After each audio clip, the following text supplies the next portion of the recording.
Hey everybody, this is Rydo and we're back to another live stream of Shadowverse. Today is Monday, November 30th, and we are here. Let's see. Well, where's my mouse cursor? Let's just start with that. And then click here and start that loading.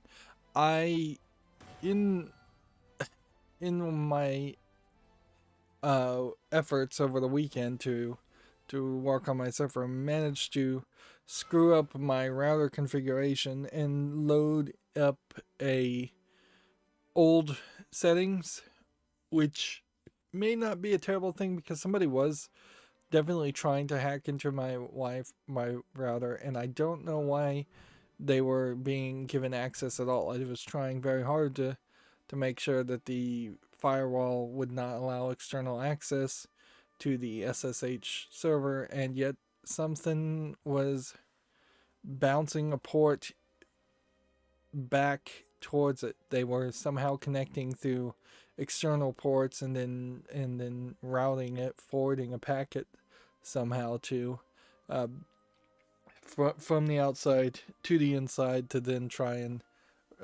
break it more. What I didn't do, and I definitely could have done, is play some of this Cup Grand Prix, which I don't know if I played more than one challenge of this. It really goes to show how my interest on this game, it cannot be anywhere as high as they wanted it to be. I'm just going to get rid of this. Like, there's no point in holding on to things that I'm just going to have to struggle to get through. So now we can play Forestcraft and try and win that way. So yeah, my congestion issue might pop up. Although right now I can tell you I'm seeing no congestion issue at all. So maybe by taking a step back and loading in a month's older quality of service settings, I have configured it to maybe a lot, if not all, of the settings that uh, I had changed. Even though I tried to research these settings and I thought I was doing the right thing, maybe they just made things worse. And so I really didn't lose a lot of progress there, but yeah, it may have been a blessing in disguise. What wasn't a blessing in disguise certainly was the nightmare that this weekend was for me as far as working on my server. Uh, because dish hoppers are just not programmed well to do DLNA, their DLNA client to play back music and photos and videos is just not programmed well. I was trying to set up a secondary lower quality, and that's the real base of it, is it needs to be just lower quality MP3s than any other modern DLNA player. And this has been a problem probably for about 10 years, back when DLNA and Universal Plug and Play were actually things that anybody should be using. Uh,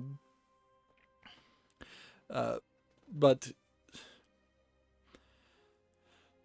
the you can't have two servers on two server programs on the same server hardware using the same server port easily. There is the idea of doing multi-tap or plugging in two physical Ethernet cards or network cards, uh, but neither one of those worked for me at all, and so that created a huge mess of me trying to do that, to the point where I was fairly consistently for maybe 4 or 5 hours just breaking not only the network stack and all the networking software on the server, but also sending out enough bad garbage data to break the domain name server on my router. So I was having to figure out that, oh, I need to go uh, and change, reset the router, reset the computer's network card, back and forth, every time a mistake was made. And so it just created this terrible problem. And in that terrible problem, there was a cascading problem that I'm not sure exactly what happened, but it just messed up some settings for all the things I had done up until this point. So having Nextcloud set up, having Air Sonic set up, having the proxy server Nginx as the front end set up, like having Let's Encrypt set up, all of that started failing. Even the most basic service, which was the just system log server, was not working. Best I can tell, what happened is I had configured the system log server to use the Let's Encrypt certificates. The Let's Encrypt certificates could not connect to the internet and get the right files because of the internet being broken, and then that just borked everything else that then required the Let's Encrypt certificates to work. Inherently, what this boils down to is, while it would be nice to have encryption on the system log, the only way to do that would be to make, I think, a fake certificate, self-signed certificate that it never expires.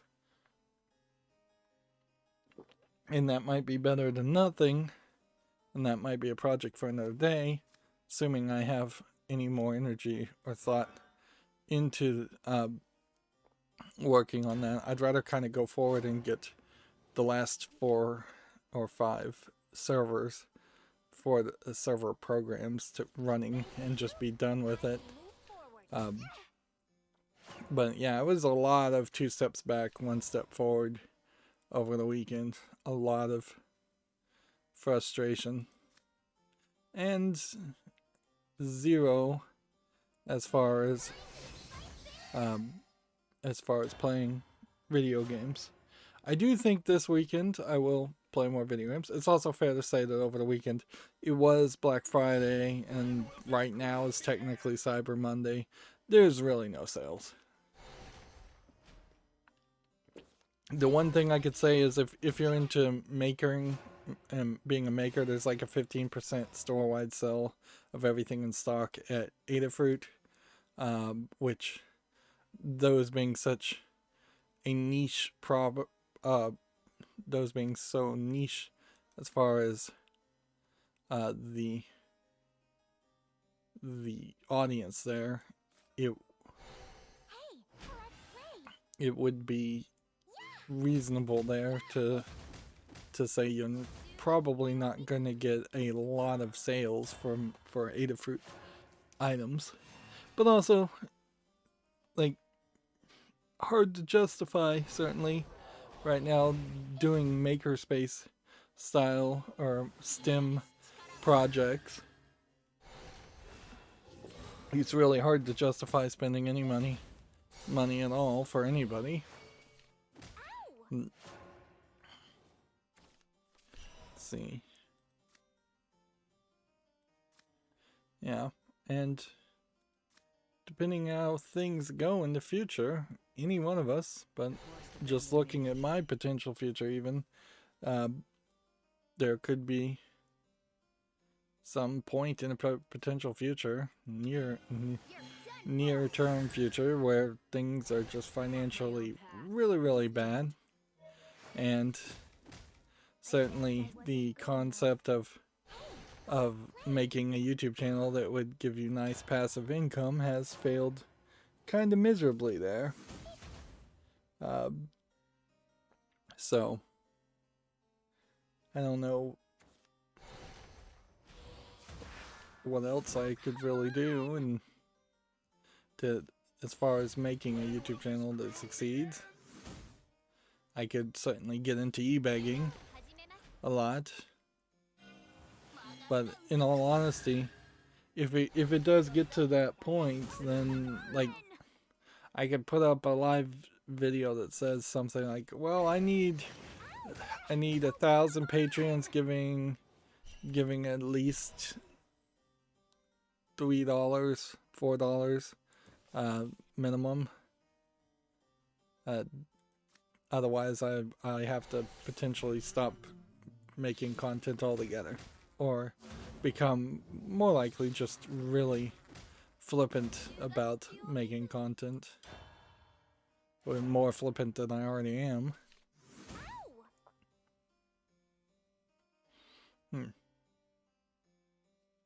And see, that's, well, that might be the potential end of a YouTuber's career, a failed YouTuber's career like mine. It doesn't really appeal. It's not likely that a whole bunch of people are going to get together and actually support my channel like that. And if they were, they would have done it in much better times.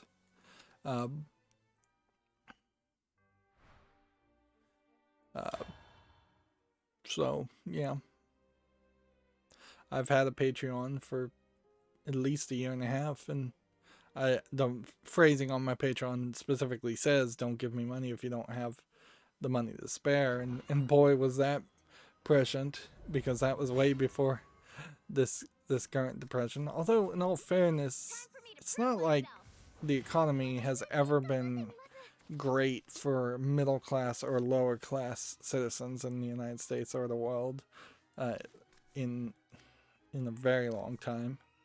The stock market is often used as a indicator that the economy is good, when it really is not an indicator of the economy in reality, because most people don't own stocks, or they don't own much stocks at all. They may have just a few $1,000s at most in retirement funds. So it really is a terrible actual indicator of the actual health of an economy, and just the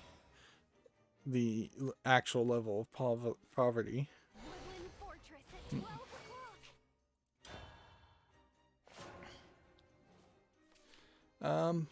Let's see. Well, we are in a weird position here where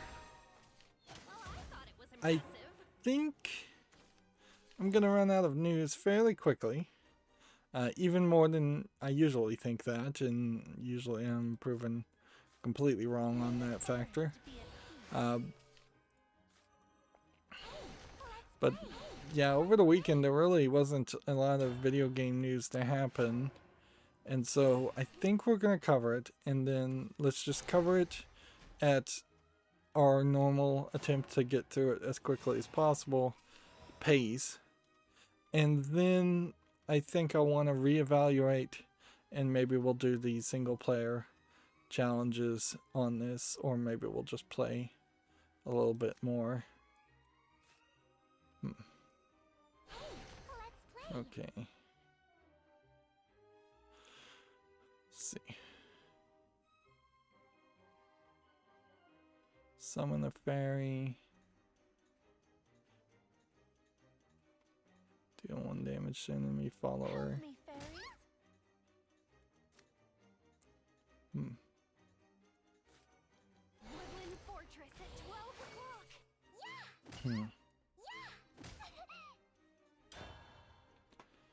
So yeah, we'll just go through the video game news. This is really shocking, frankly. We still are at 0% dropped frames. The buffer is great. I just don't know what happened there. Like, I think my router has been complaining about, it's detected a DNS rebinding attack, which probably that's what's going on. I wouldn't be surprised if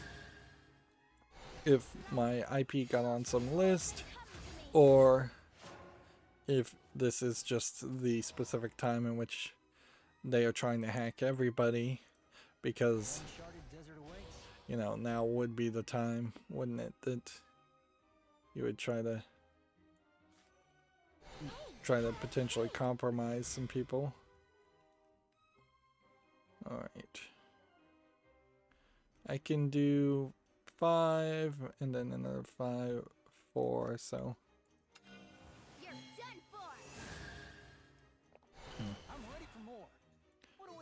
that, that, that, and that.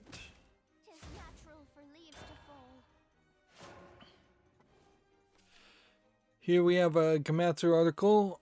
Omori for PC launches December 25th, described as a surreal psychological horror RPG. I like the art style on this drawing here. You can see it's definitely looks like it was drawn with crayons. I don't know how you get into a full game that way though. Like, that's the real question. Certainly is, does this just turn into an RPG Maker game with pencil graphics?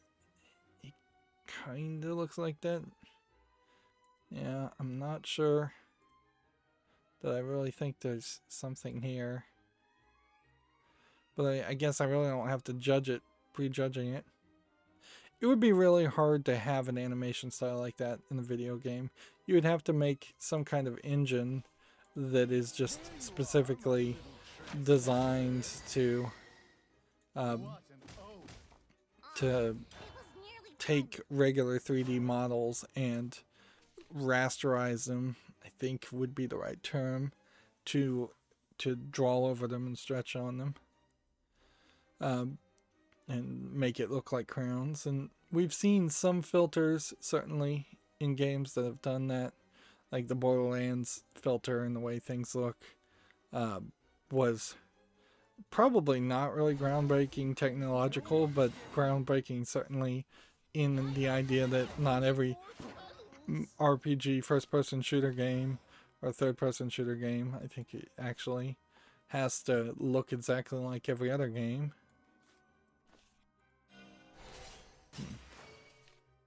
Let's see, hit this, and then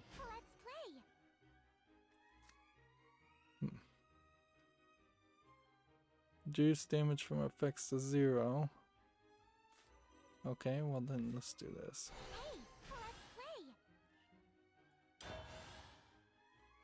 I didn't actually need to do that. I should have evolved and killed one of them.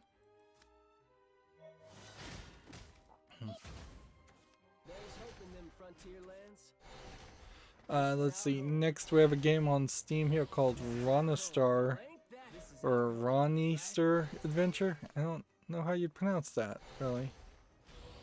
It looks like it's a character drawn to look kind of like a Mario character, but it looks more like a kind of frustration platformer than what I would think a nostalgic Nintendo game should be.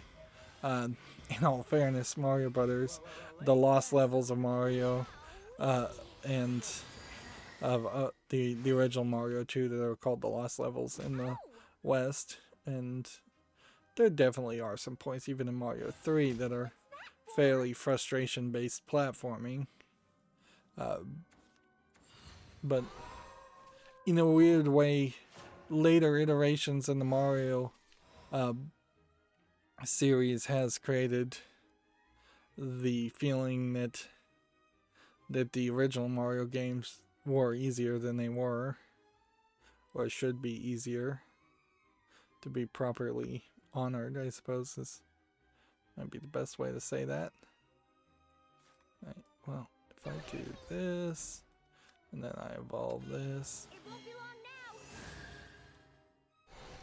and then I do this and then I do this, then I go there and go there, and then go there,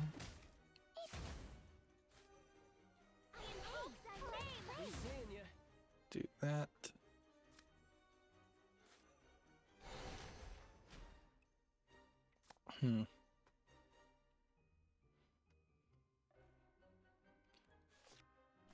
should have played that earlier. I thought this was the one that gave me Ward, but clearly it doesn't. So I should have played this before I did all the other things. Oh well.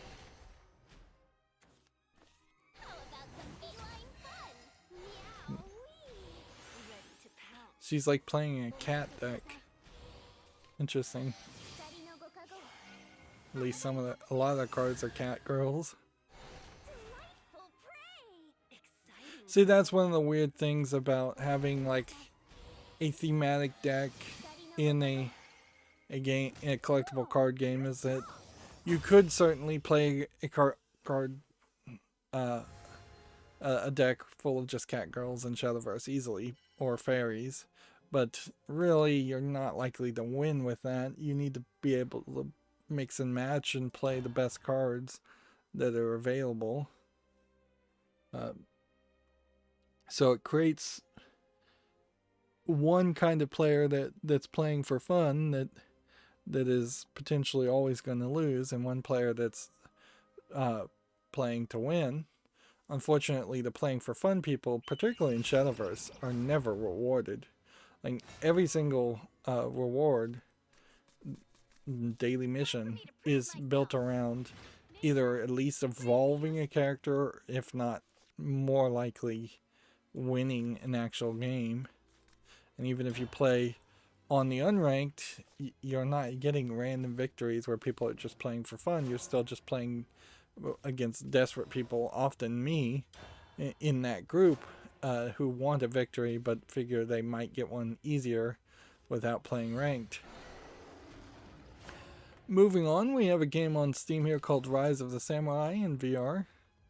The Steam sale is still going on. I suppose I should mention this is unfortunately just nothing.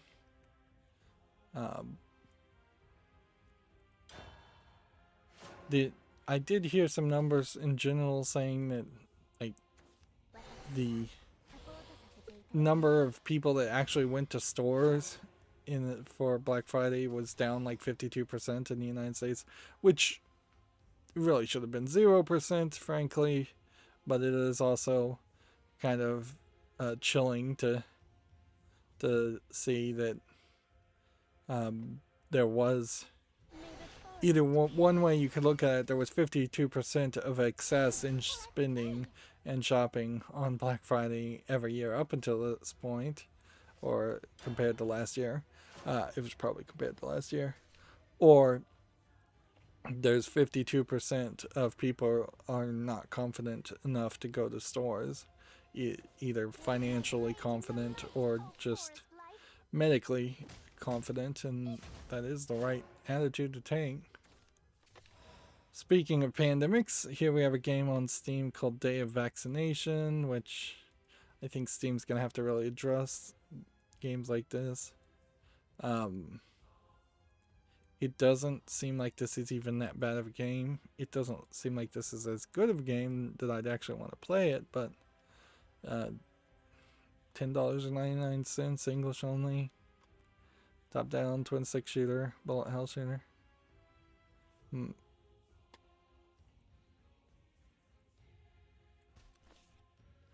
Let's see.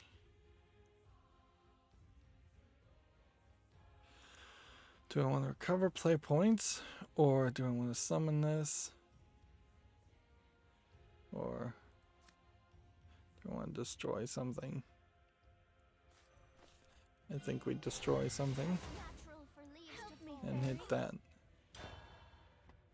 Next, we have a game on Steam called Paper Shooter, which is just an ugly first-person shooter trying to have a stickman aesthetic in 3D and be kind of a joke game. Early access, $3.19. That's an odd price, particularly.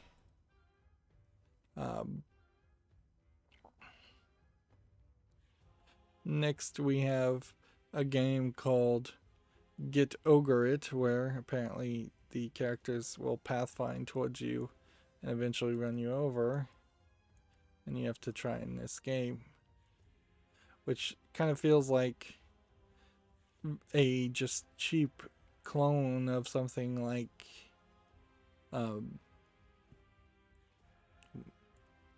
Crypt of the Necrodancer. Alright, what if I do something here? And then should have played that first. You're done for. Bad people are stay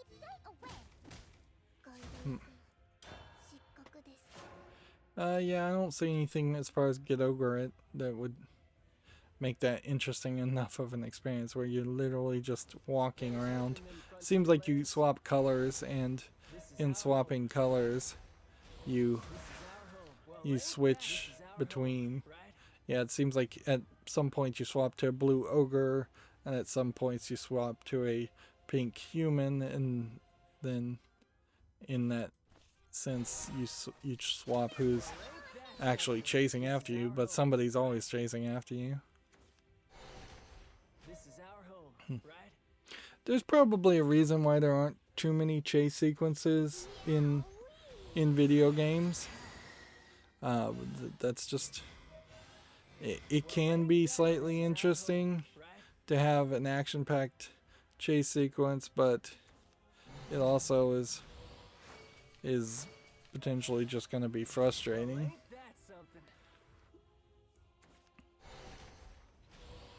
Let's see.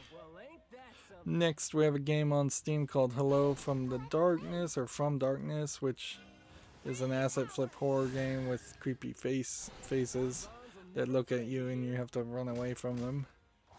Early access, $5.99, English, Russian.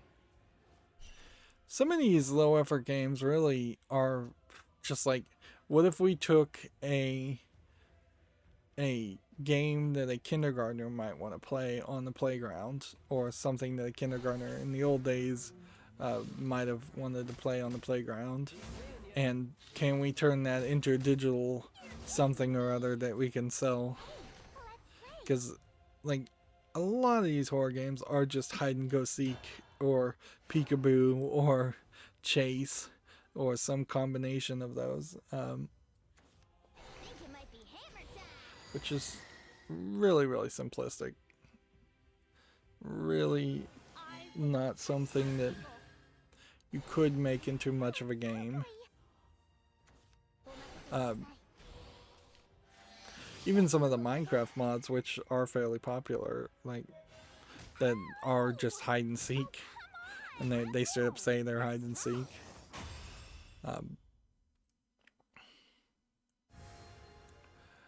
Moving on, we have a game on Steam called Air Wars VR, which looks like you are flying a jet plane. Any of these want to load? Apparently, I'm going to have to go back and adjust the quality of service again and start tweaking again, unfortunately, to get the images to load. This is early access for $24.99 and requires VR. I had watched the video here, and it didn't look particularly well polished. Like, the cutscene stuff here looks fine, but actually in the cockpit and seeing just how a lot of your vision is blocked, and how you're just looking at a panel that probably isn't going to be that interactive or interesting that you can see. I suppose if you were a cockpit pilot and you wanted to fly in a simulator, there might be a thought there, but also I'm sure every cockpit pilot in every military has way more accurate, polished simulators.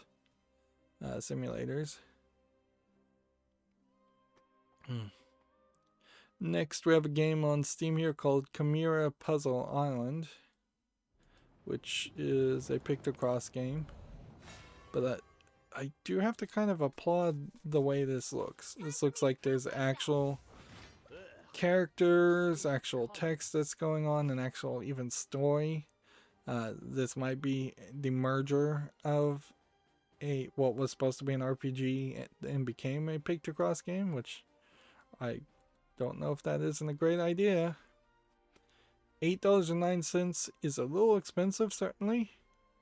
for a Pictocross game, but I'm going to put this on the follow list because this definitely does feel like something I could put on the follow list or the wish list and say, well, there is probably a decent argument to play at least one Pictocross game out there, so let's play one that actually looks like it's interesting.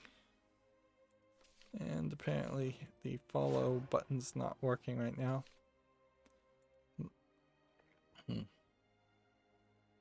The one thing I'd really like to see is, with going back a month on the settings on my router, I'd like to see if perhaps I was firewalling some element that was causing a lot of cookie consent pop-ups to happen.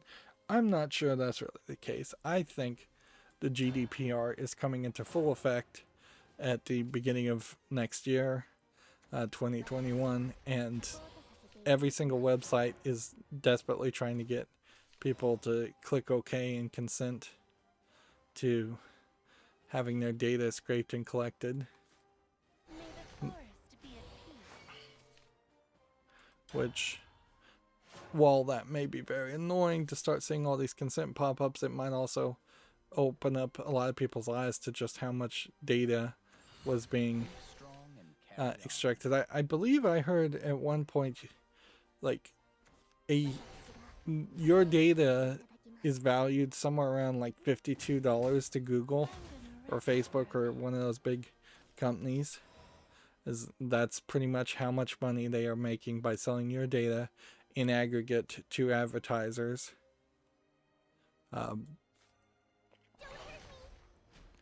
Which, on the one hand, you could say, well, you're getting a lot of free services, although some of these free services on Google's end also tend to disappear and get worse over time. YouTube has gotten incredibly bad.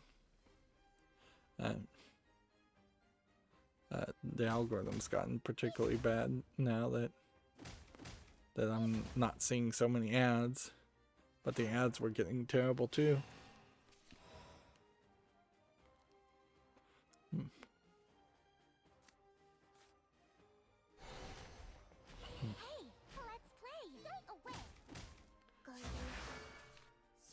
There we go.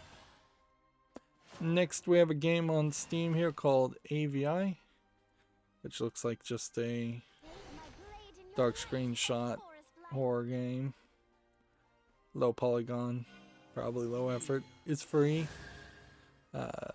English. I will say I did start a little bit later today, and I do feel like I'm a little bit more awake than I have been in the past month or two. That has been certainly a lot of insomnia issues. So I'm glad for that, like, because it was getting fairly consistent there where I was just half asleep and going and a lot and not being able to really hold on to a mental thought as I lose my thought as I'm saying the sentence. It's still fairly hard to focus when you're trying to do three different things at the same time, or two different things at the same time.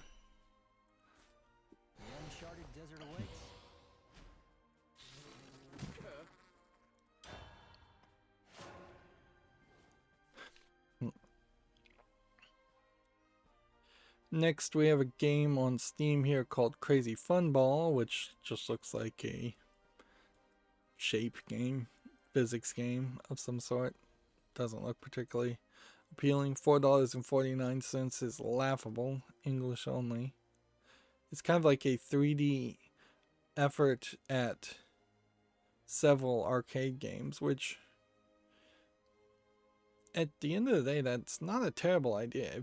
If you were going to make a 3D effort on Arkanoid or a 3D effort on Pong, that there might be an idea to a game there.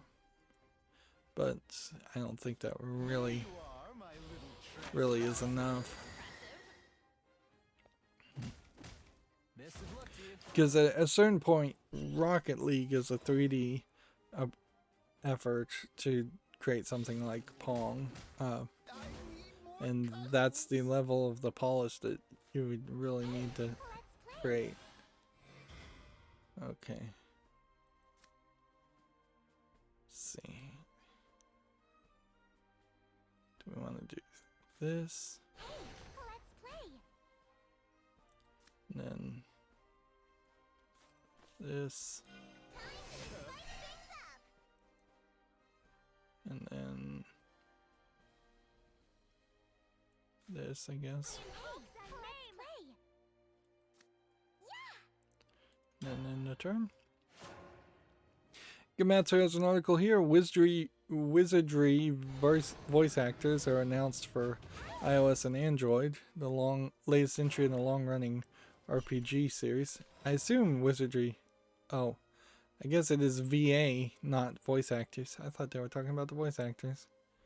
Okay, and here we have a creepy skull, so I'll take that off the screen and show what it is. This does just feel like a fantasy dungeon crawler game, which I definitely am not saying anything. There's nothing really different from what you're saying here, just a lot of numbers and some kind of ugly looking characters.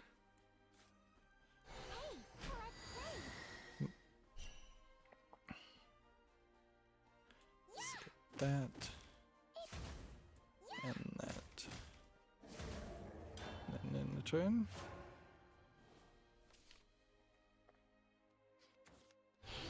Next we have a game on Steam called Reflect On, which I want to point out, I should take some responsibility here. Had I spent the weekend looking for new games coming out on Steam, I probably would have a lot more games to talk about, but that was also Thanksgiving weekend, so I don't feel like I made the wrong decision there. That is, however, going to pretty much put us to the point where we have about 15 more games to talk about. This doesn't support English, this game. It's $8.99, Japanese only. And it just kind of feels like it is a VR attempt at something like Pong. From the looks of it, I'm not sure if there's any more game to it than that, whether there's some music elements or not. I don't think there is. There's just pounding music lines on the sides.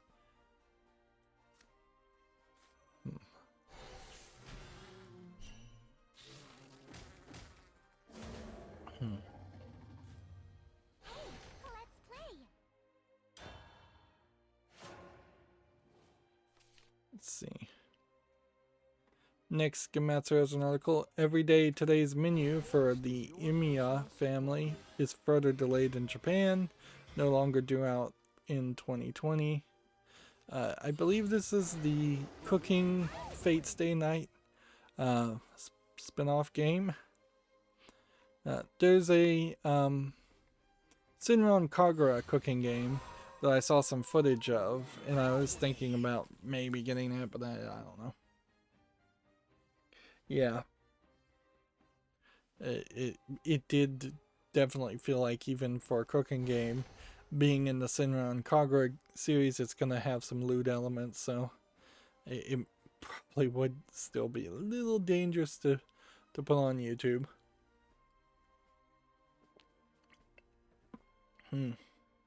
I just had the thought that the ultimate false promise I could make certainly would be to say, if at some point I decided I couldn't make any more content at all, the ultimate false promise to make would be to say that I was going to play a bunch of the adult games and at some point come back and describe what I'd seen. Right. I'm gonna play this, but I don't think it does anything. Gematsu has an article here. Record of the Lotus War Deedlight in Wonder Labyrinth Early Access Stage 3 and 4 update delayed to January 2021, which interesting. So there, for this PC game, Record of the Lotus War Deedlight in Wonder Labyrinth, that's a long title. They apparently are releasing it stage by stage.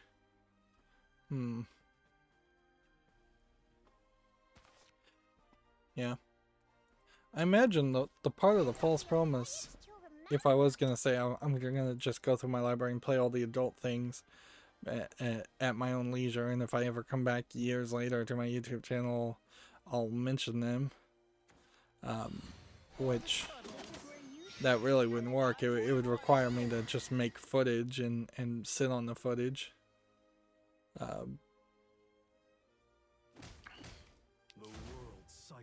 Like, on one hand, I probably could play those games and very well might. On the other hand, if I don't have time to play the game, make the footage, and put it up, then I probably don't have time to play the game at all.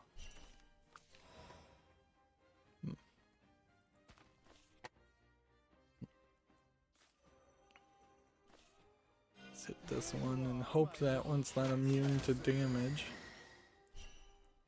What an oath! I told you not to rock the boat. Yeah. Hit that. Wait, that's it? Yeah. And hit that. Next, we have a game on Steam here called Nigel's Journey, a working day, which looks like it's a first-person shooter asset flip game. We haven't seen a lot of games like this where it is just showing like a lot of bodies on the ground or showing just the player wander around an area shooting people. This is $12.74. Supports a bunch of languages. English, French, German, Spanish, Latin America, Portuguese, Brazil. That definitely feels like a decade or two ago. The way a lot of games had played in the past, and been advertised at the past, is that they would have been heavily focused around the idea of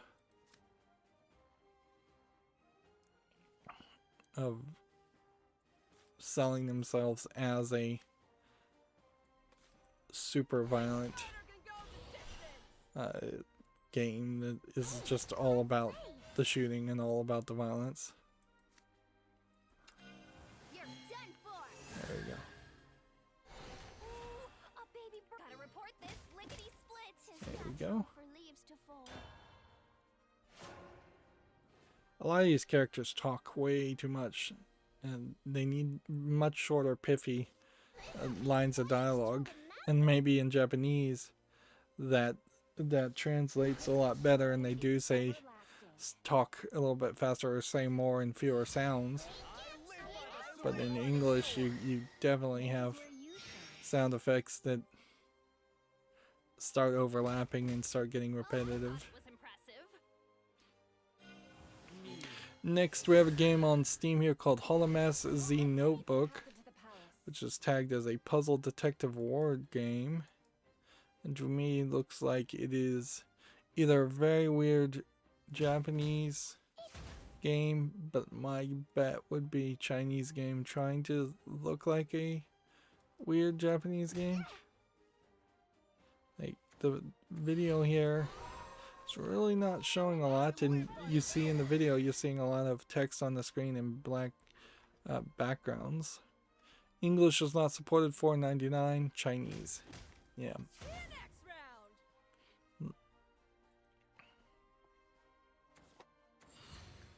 Next, we have a game on Steam called Two Teenies, which looks, they're calling it a hidden object puzzle game.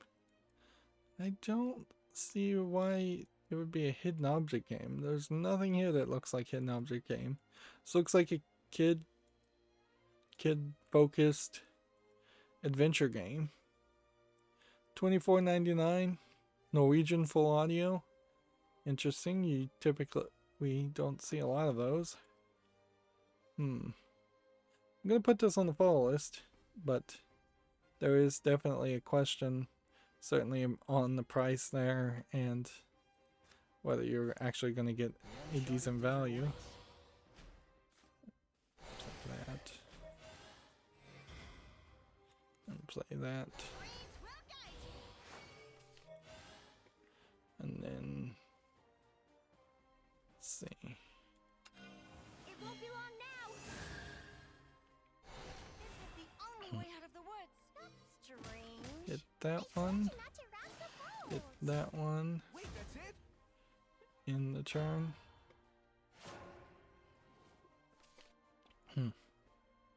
It's not particularly video game related, but the actor who physically wore the Darth Vader suit passed away.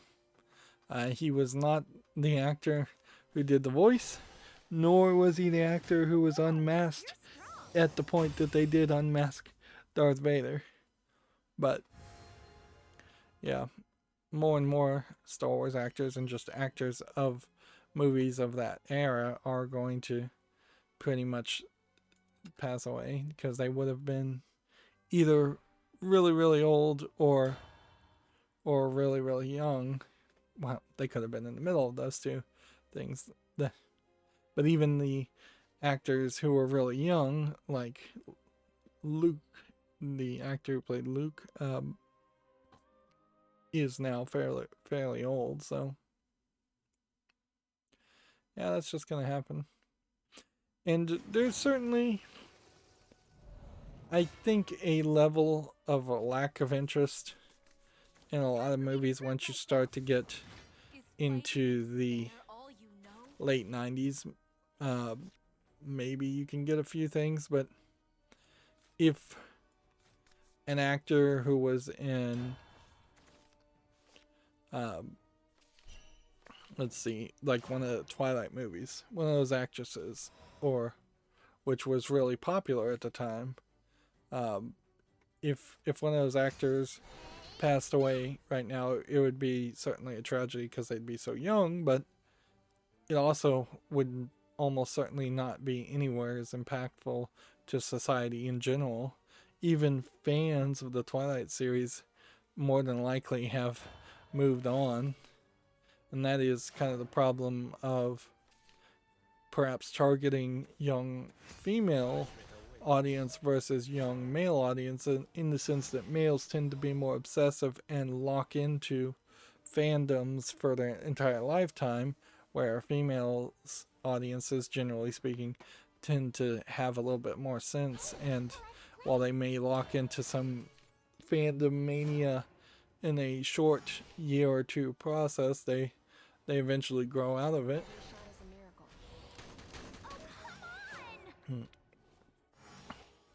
Generally speaking, of course, there's always exceptions.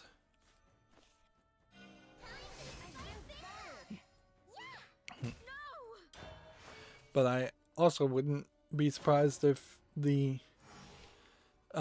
movie theaters have zero care for any kind of back-end fandom, because even at the moment, Disney is struggling to fully monetize the fans of, that's a nasty way to say it, to fully monetize the fans of Star Wars, but that's exactly how they would say it and see it.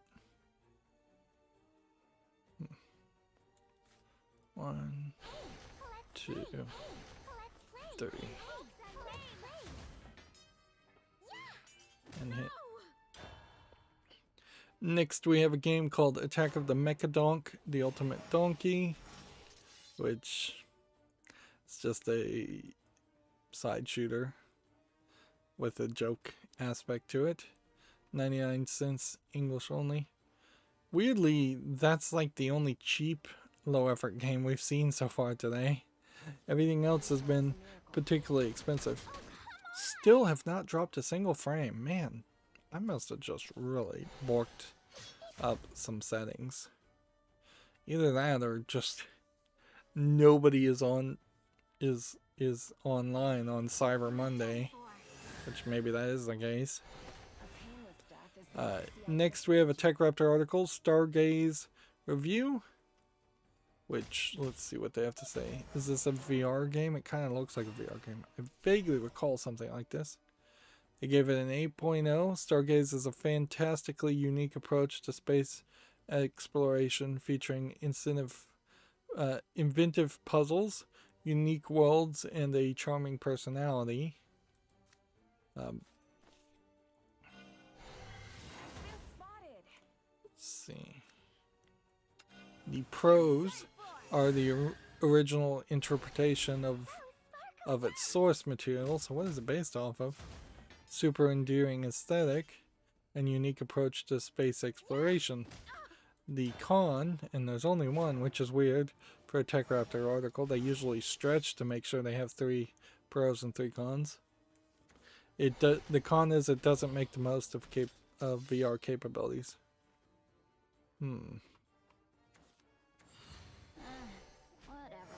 Stargazer's storybook world takes inspiration from The Little Prince without at all stepping into the borders of adaptation. So, is this based on The Little Prince? Did they come out and admit that? That's an interesting idea. I don't know if The Little Prince as a storyline for a video game works, though, just because you open yourself up to the sad story that is The Little Prince if you try to adapt something from that. There was a attempt to kind of make a movie slightly loosely based on The Little Prince. There was an animated movie and that went nowhere. I watched that and it was just like, okay, well, this is a different story completely, and it really doesn't have anything to do with anything with the original. Next, we have a game on Steam here called Arclad, which this is about the worst way to try to make a retro arcade looking game by taking up massive amounts of screen space that I imagine you cannot zoom in, because if you could zoom in there would be at least one screenshot of that. $1.99, English only. Yeah, that's gonna be a no for me. There you are, my little trespasser. There we go. What an oath. Might be actually able to win here, but I'm not gonna hold my breath.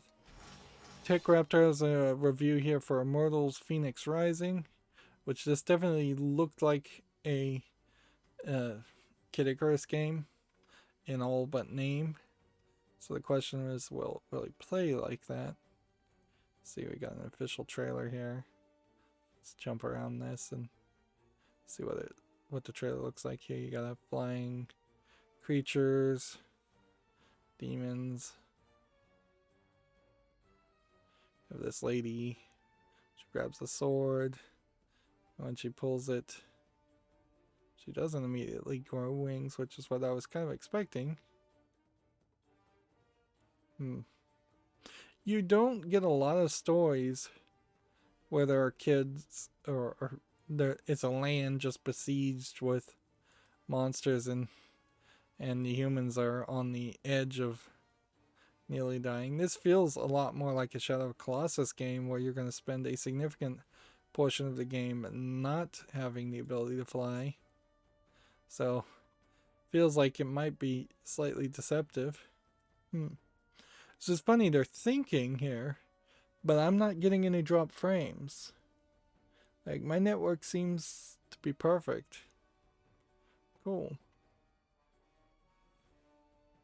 Let's see. Here we have a screenshot of Prometheus. Here we have another screenshot. Here you can see him flying. Flight combat is going to be difficult in almost any game. It's never been really worked on. It's never going to be really polished enough without people working on it more. Apparently this is Aphrodite. Here we have something that probably is Medusa. But they gave it a 7.0, which is a shame because I was hoping for better. What an oath! Okay. What does this one do?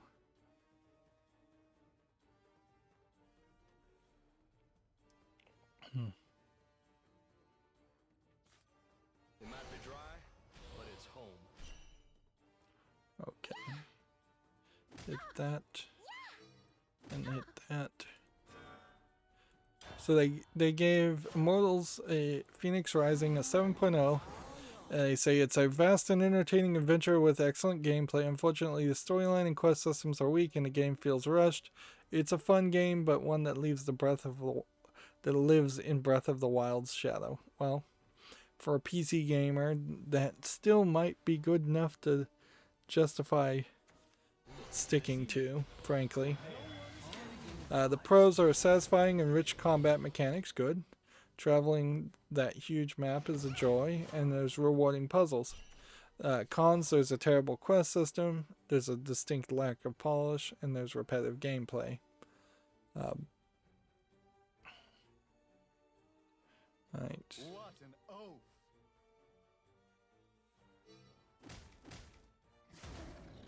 Home sweet home.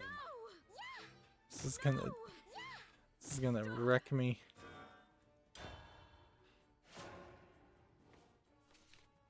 Because the one time I have this character on the field, I can't really use him. To a new world. I need more cuddles.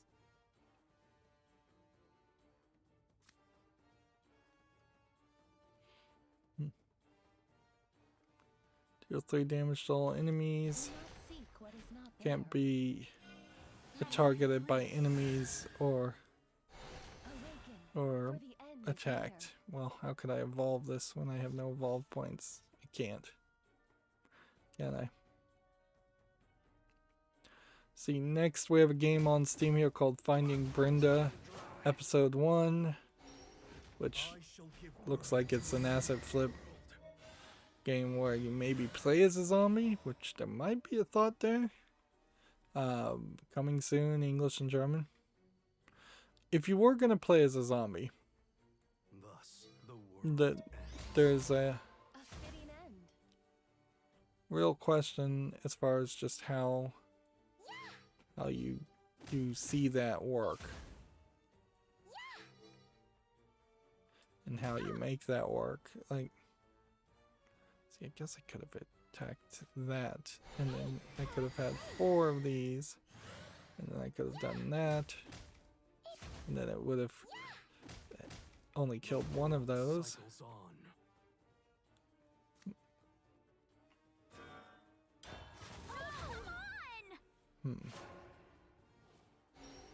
I shall give birth to We're just playing the same characters back and forth.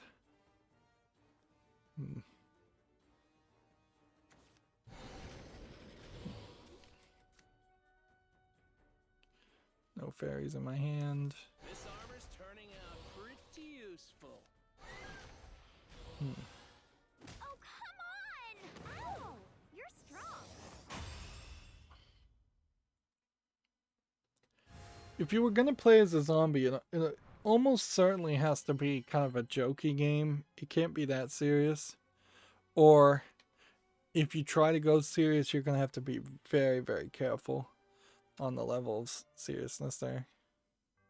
Like, you're going to have to break down the player's natural instinct to simply let the zombie they're controlling starve to death or run off a cliff. You're going to have to impose upon them a stamina bar that would be incredibly frustrating, as far as just, this is the reason why you've got to continue to eat and eat and eat and eat. Alright, well, we competed and we lost. So let's come over here to Unlimited and Forestcraft and start playing regular. Gamasutra has an article here. Sega has unveiled a before seen Venus handheld, which frankly, I think in a weird way, I feel like Sega is literally just going through its offices, cleaning up what it has, and like packing up to shut the place down. Like, it's kind of hard to believe that Sega is gonna be doing that much.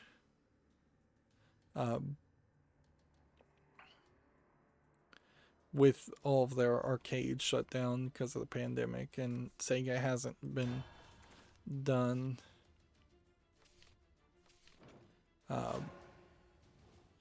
hasn't been a great game developer in a long time.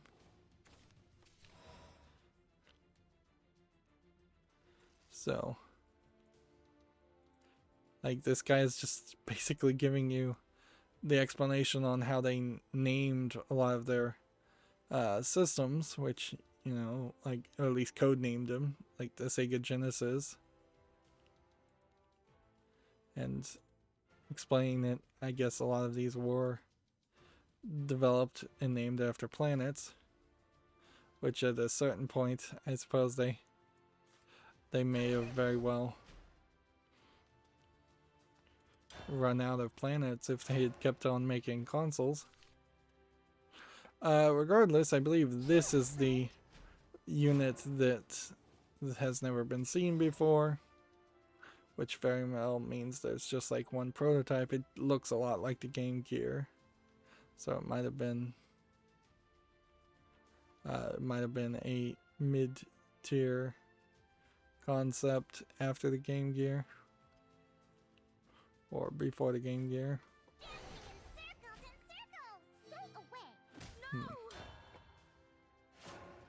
See, that in a weird way that might be video game history, but in another way it's just like I don't know. I'm personally not really in the mood to care. As someone who wasn't ever a Sega fanboy, it's like it seems weird, but it's not crazy.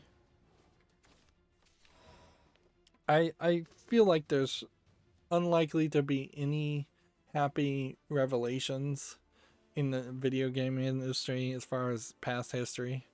Any feel good stories probably would have long since happened and been released, and all that's left is just the muck that should be forgotten to the annals of history, like just negative stories and people coming back and late to the party making accusations and such.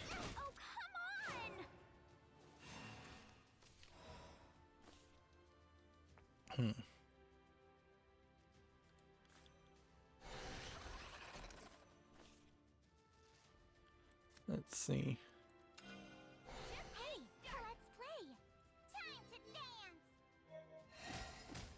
I'm out of spirit. Stay away. They're picking on me.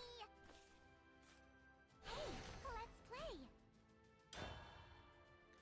play. More recent history, I suppose. We have a Tech Raptor article here. Super Meat Boy, 10 years later, still a rare indie gem, which in a weird way is just kind of a sad reality as far as where indie games went after having a boost of publicity and more advertisement and promotion from mainstream video game journalists than they probably deserved. The Indie Game the Movie in particular making Super Meat Boy a lot more prominent. And sure, there have been good indie games since Super Meat Boy in the past decade, but also nothing really that amazing. Nothing that people would make an Indie Game the Movie 2 around, as it were.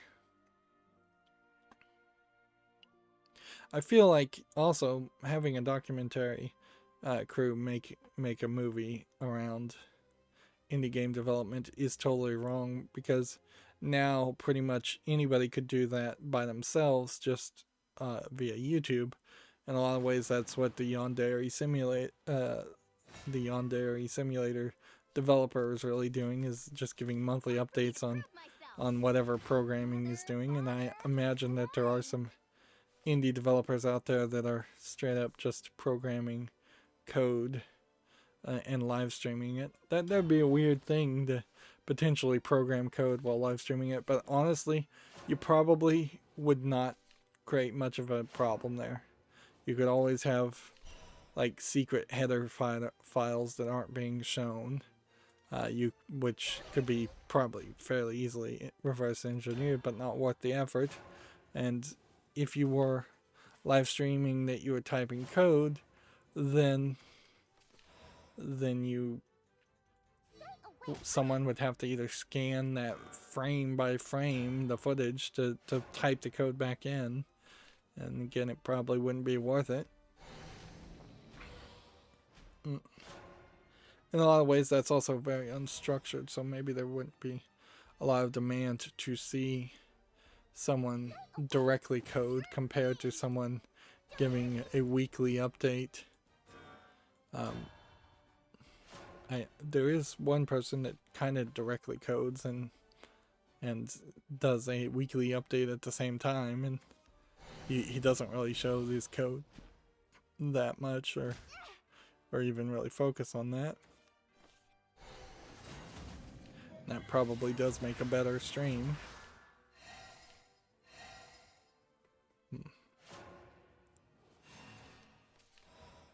Yeah, if I was to try and stream everything I do messing with my server, not only would that reveal a lot of secret information, it would just like make my server completely insecure. It would be incredibly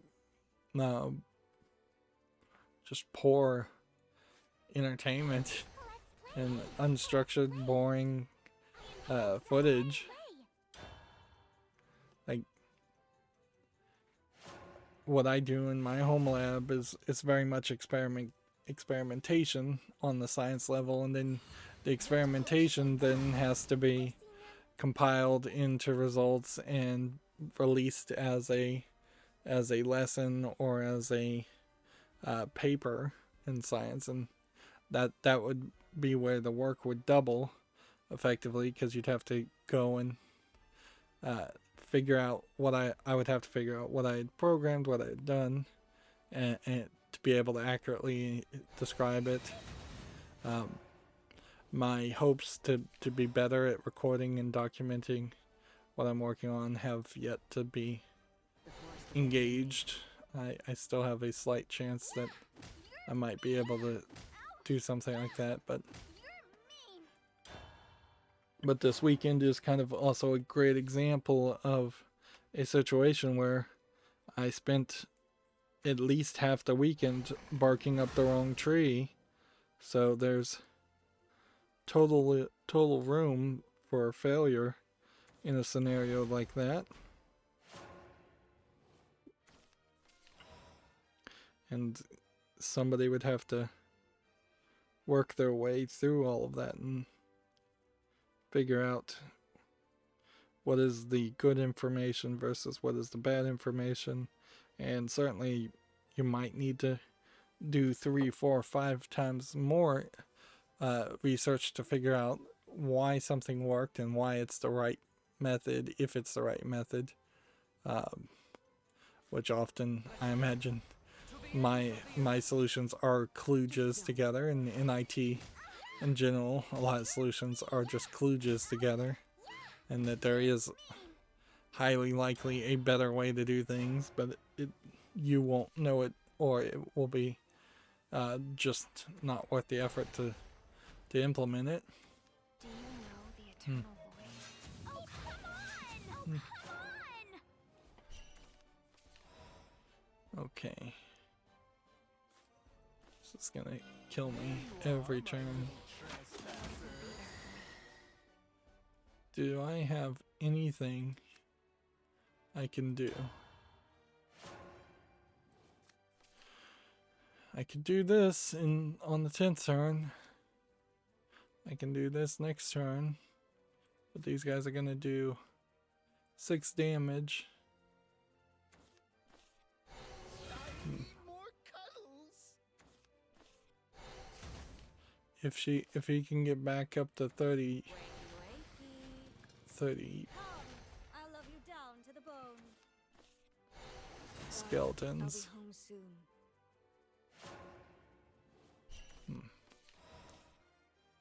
Okay.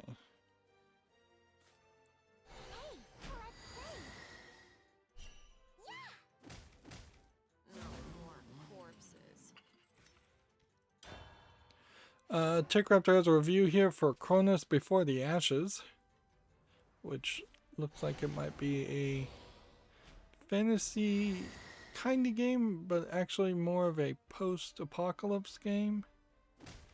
Interesting. It does seem to kind of go between a few different directions. Here you've got these big kind of monsters.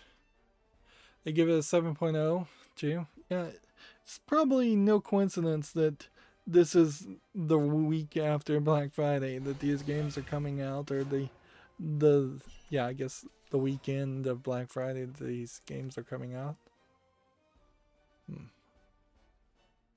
Okay. Let's do this. And then kill that. And then see, go ahead and hit that one. And that one. I'll live again. And that one. Go ahead and play that. Go ahead and evolve it. You're done for. I can win next turn You're mean. if they don't pull off any strategy. That's too crazy. Because I can play this and reduce the health to 6 and then attack. TechRaptor says Chronos Before the Ashes is an interesting game, but it's not a consistent one. Its world is occasionally fascinating, some mechanics are quite interesting, and its general theming adds a lot to the universe. That being said, it offers plenty of ideas that it fails to deliver on, and could do with a little more to make it really stand out. The pros are an interesting world building, age mechanic is great, occasionally quite challenging puzzles, and immersive sound. Cons are mediocre combat and an RPG system that is a little too bare bones. Age mechanic. Does that mean you go to different ages at different times? Okay. We're about to lose if we're not careful. There you are, my little trespasser. What an oath. Darling, I'll be home soon. Do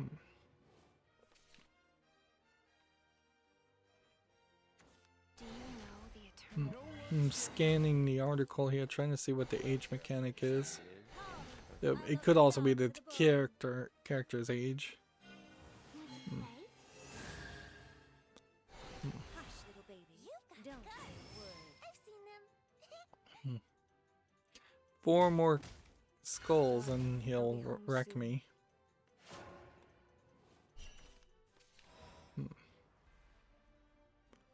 Okay.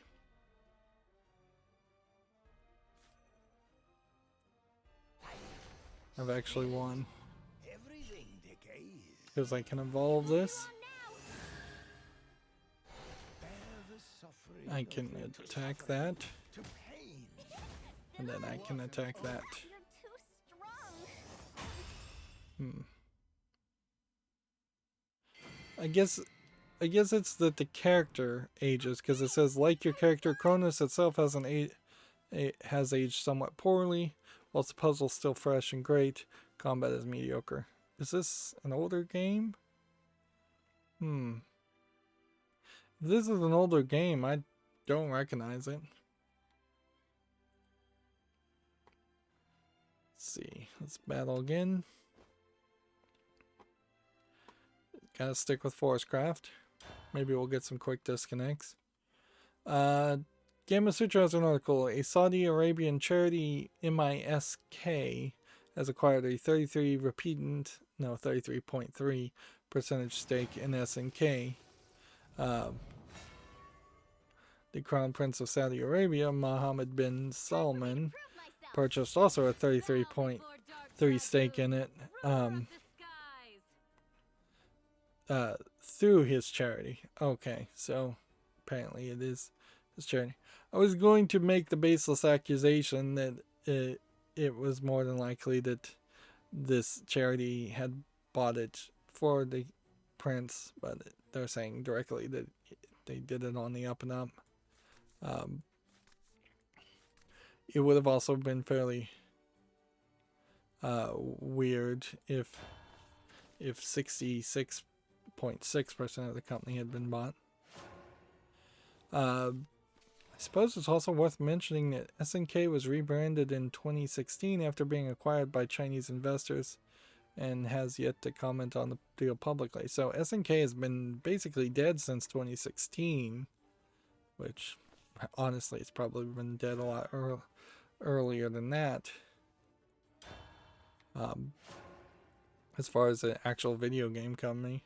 And now it just feels like money is changing hands to own the licenses to SNK fighting games that people don't really care about.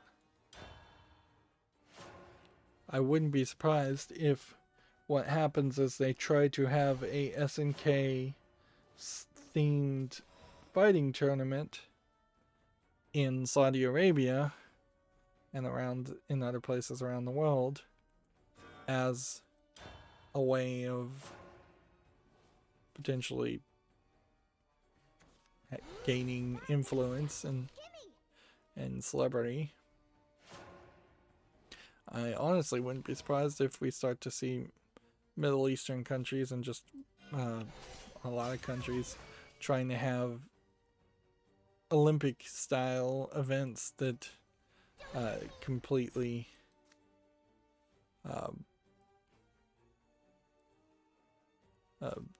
are framed around the concept of replacing the Olympics or being better than the Olympics.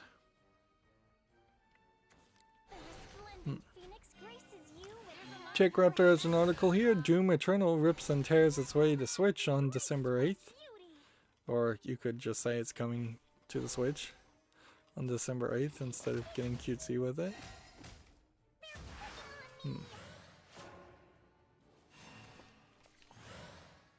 Let's see.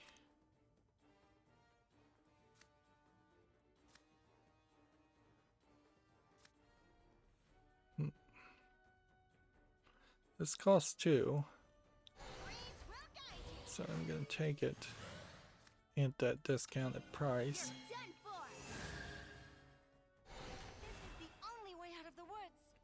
Now I'm going to hit it there. Then go 1, 2, and then play that. Game & Citra has an article here. Fall Guys developer Mediatonic has opened a new UK studio in Leamington Spa. I think we had already heard about this, but alright. In a weird way, Fall Guys and probably Among Us both are on the verge of losing their fad popularity to the whatever next big fad game comes out. And I think as far as the schools all around the world, everything is just up in question as far as how schools will go and how much free time kids will have compared to an average year.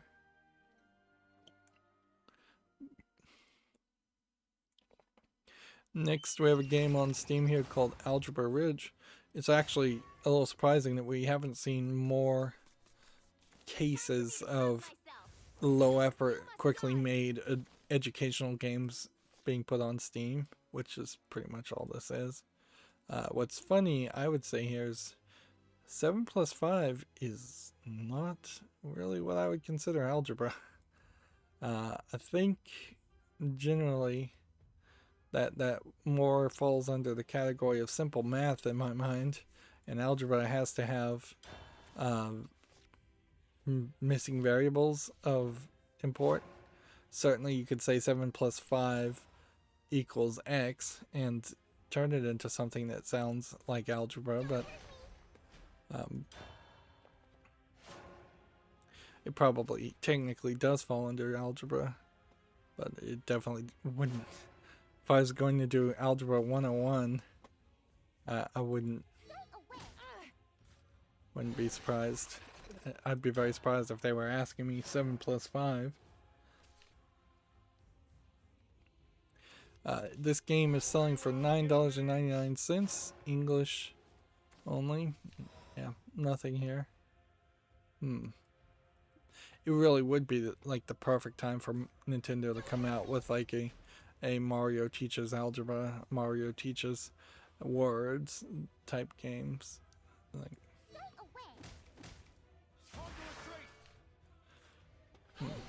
they could definitely boost their online service that way.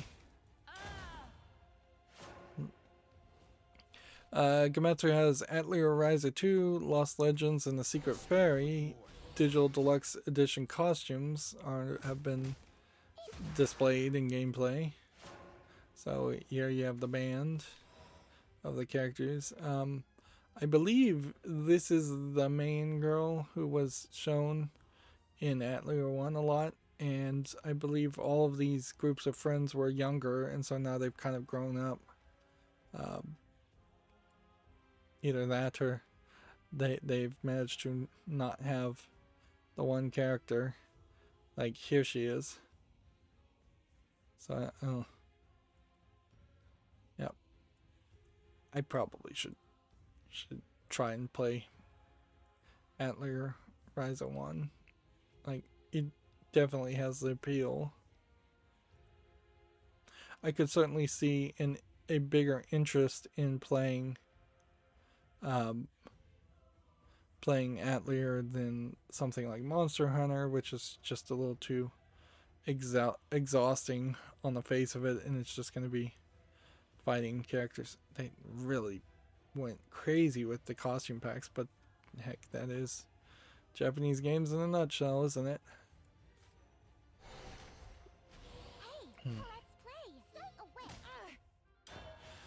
I always kind of think it's a shame that these DLC costumes exist, though.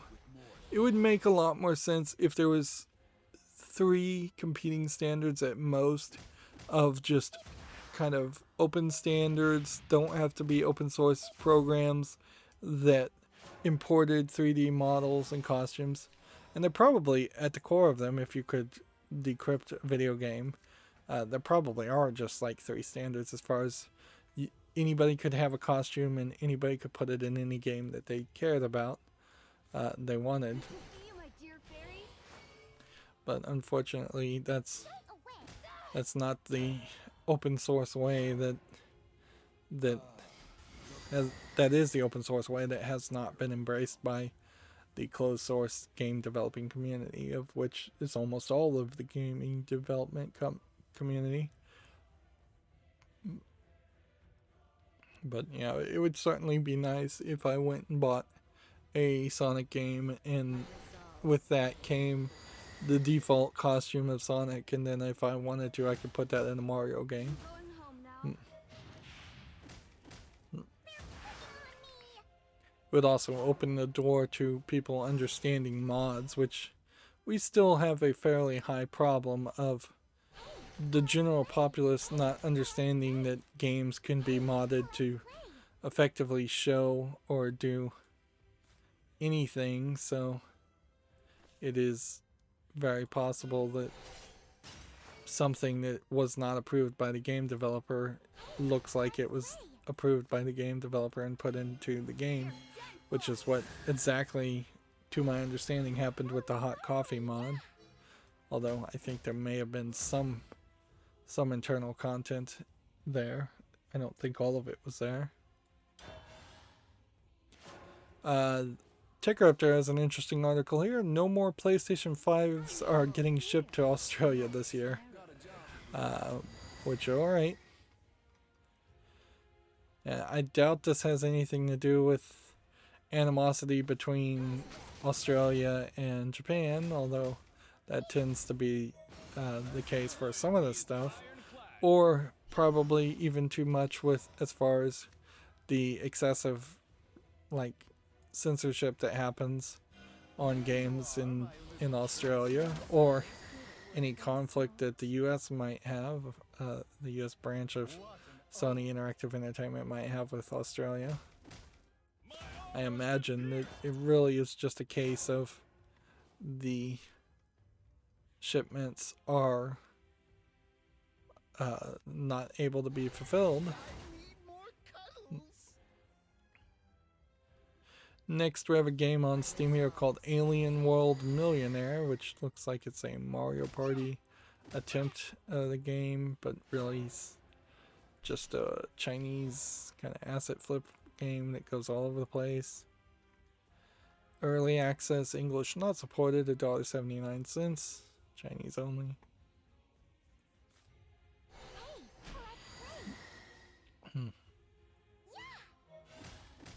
I kind of always live in fear that at some point I am gonna end up just start claiming almost every bad game is from a Chinese developer, and that will stop being the case, and then I'll just look like I'm just spouting off baseless anti-Chinese game development bias.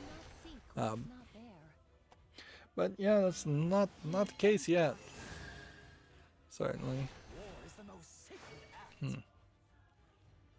But that is in part why you have to stay up with the current affairs of the video game world if you want to be informed enough to be part of the dialogue.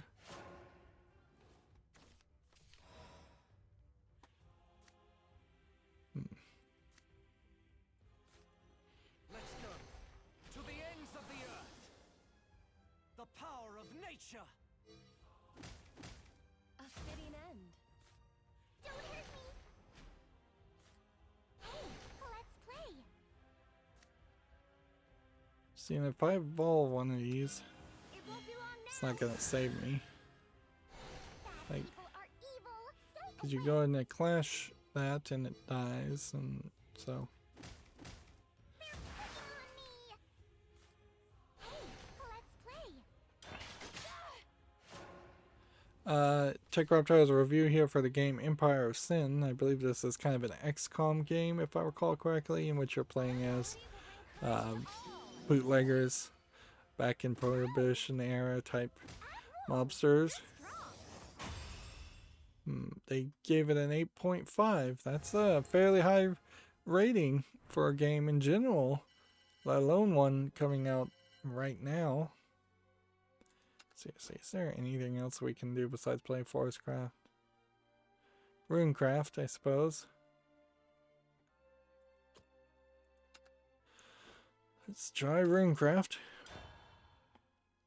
TechRaptor says it's a refreshingly deep and customizable turn-based tactics game that lets you reign supreme in the 1920s criminal empire. The pros are fantastic character customization optimizations.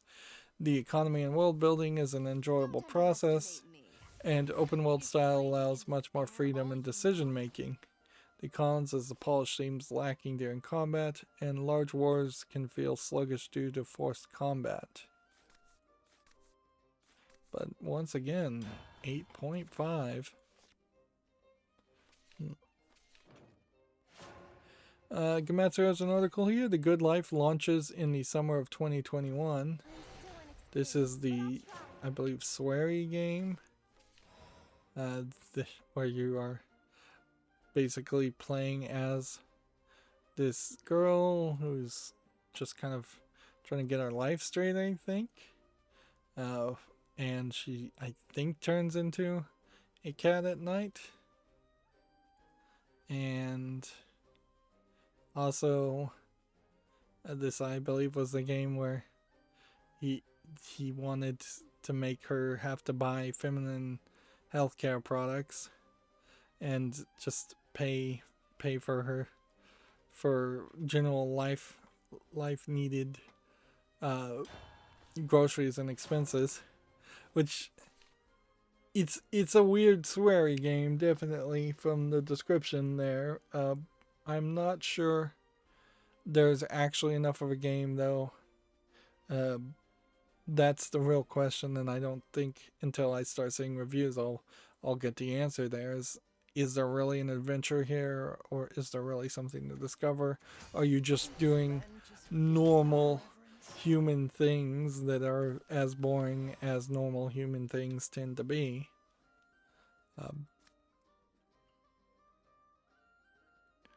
And this very well might be a case of them, of Swery trying to make an argument around the idea of learning just to appreciate the good life, the standard experience, coming from someone who almost certainly never experienced the standard experience in Japan or otherwise,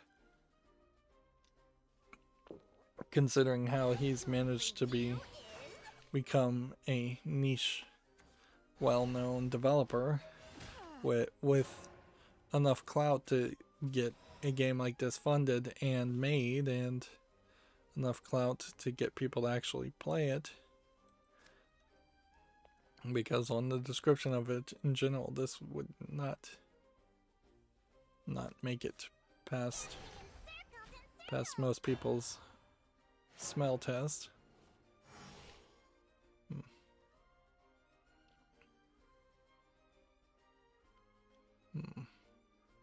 Apparently, according to Aztec, which is a CPU equipment manufacturer, liquid cooling manufacturer, today is also the Computer Security Day, and they put a picture here of someone figured out my password with a sad dog, which, yeah, I guess today would be the day to remind people to be secure and not get swept up in sales and going to sites they've never heard of or that look fishy, and be very careful. I couldn't imagine a better day to have a computer security day. You could probably average out like the first day that students get into schools, and that might be a good day to talk about like computer security and passwords, but that's about it. Gamma Sutra has an article here. Tiny Build sinks $3 million into secret neighbor developer Hologryph. So let's see. They make it another game called Party Hard 2, apparently. Yeah, I'm really not sure if Secret Neighbor is gonna manage to become as big of a success as it feels like it is going to need to be, considering how they keep doubling down on it. It's one thing for the first game to have been popular and to take that popularity and move on to your next project, but to make your next project also Secret Neighbor themed, and the next project after that seemingly also Secret Neighbor themed, if I recall correctly. And I feel like they may have even tried to sign a deal for a cartoon or a movie.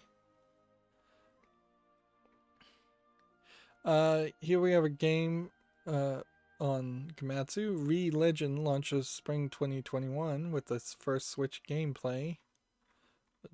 Which, okay. This looks like a RPG game.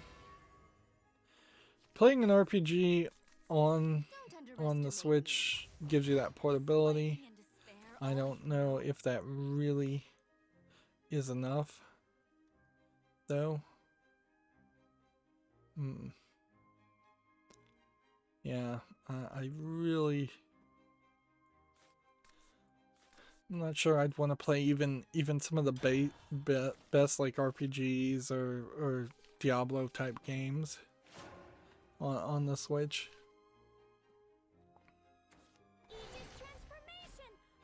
Gamasutra has an article here. Universal Studios Japan will open the Super Mario Nintendo World in February, which boy did they just get terribly timing on that.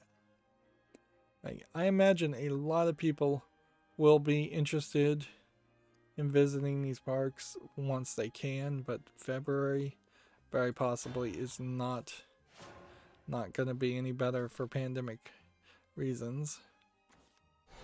Like, this, I believe, is probably a real-world depiction of what it looks like and not a animation, which mostly we'd been seeing just animations.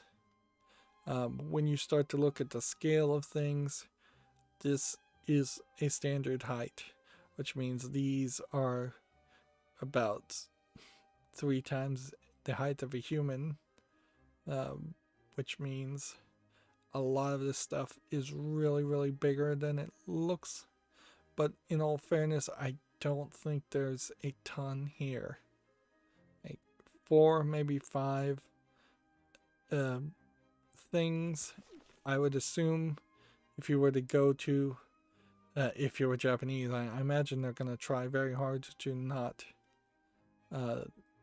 have you visit it if you don't speak Japanese. It'll probably be booked up, but I would assume that this is a half-day area of stuff. I would be very surprised if you could make a good 8 hours or 10 hours of entertainment, standing in lines even, to see all these rides. I imagine you can probably just see everything and be done. There's very possibly several theaters in different alcoves here, and probably some restaurants and things like that also. But I imagine the theaters are going to be heavily used to get lots of people to sit down and watch some longer running event. But then also, I guess, if they want to move people through the entire procession, then they might have to think about finding more room. Which, in fairness, there is a decent amount of room. If you're coming in here and then it wraps all the way around and up and then back out here, there's a lot of room that could happen. Then there could be underground things that take you downward. There could be elevators that take you higher. But this is hardly a Disney World or Disneyland. And that's probably true for a lot of the Universal Studios around the world, though, is that they are smaller affairs, more local things. Let's see, there's no other pictures showing up. Let me reload the page just to make sure that's the case.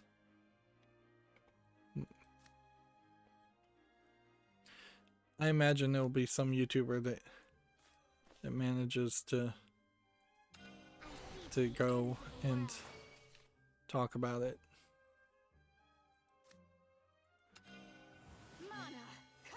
At some point in the future, at least. Someday, true peace.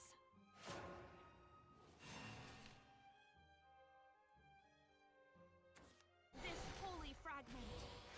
Let's see. Next, we have a game on Steam called Eye of the Beholder, which might be a horror game that's just in a lot of shadow.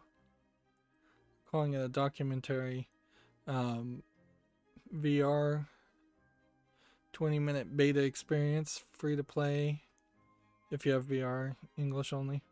So yeah, you might want to check this out since it's free. I'm not gonna bother to put it on the follow list though, since it's a free game. Spell looks so sweet, you'll get cavities.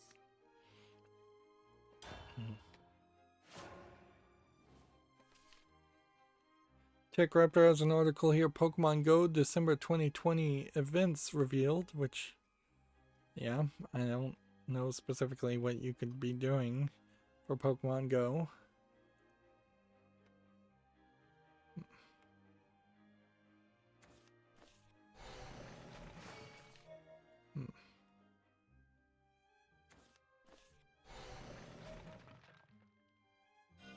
You were done for.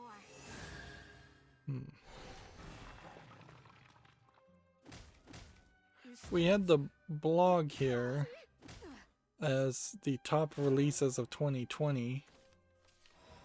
Let's see. I think we already talked about these, but we'll go over them again. Star Wars Squadrons, Baldur's Gate 3, esports, FIFA. Let's see. Do this. Talisman master someday. Do this.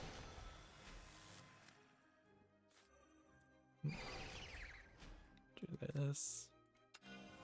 Follow this.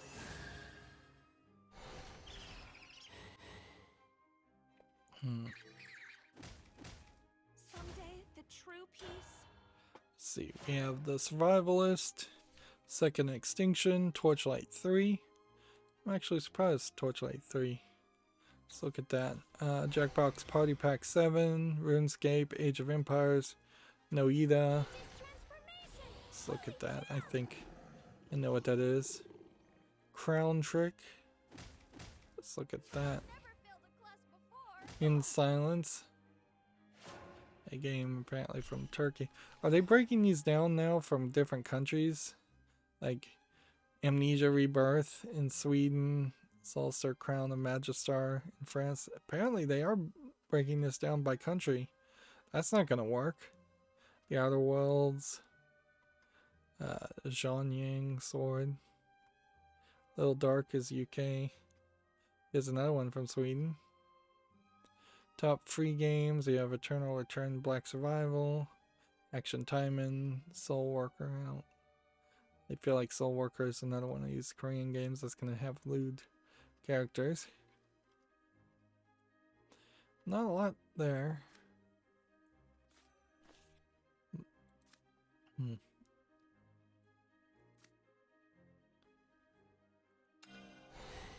Let's do this. Evolve. You don't stand a chance. This is the wheel blinding light. Do that. And do that. Did I not pray hard enough? Here, if we look at Torchlight 3, you can see it's mixed reviewed. So, even as a game that sold very well, it isn't getting well received. Which, honestly, that makes a great argument for just not going any further. I don't have to play the sequel to a game just because I played the original game.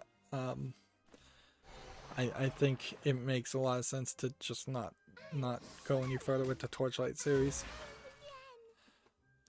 Here's Noida. It's that physics chemical one game that is on my following list, but I'm still having trouble deciding whether I really would want to play it. Crown Trick is already on my wish list. I recognize this game. I didn't think that it was a game that would have gotten any upgrades if any of these images are going to load. So I'm a little surprised by that. Yeah. It looks like it's kind of a dungeon crawler roguelike game.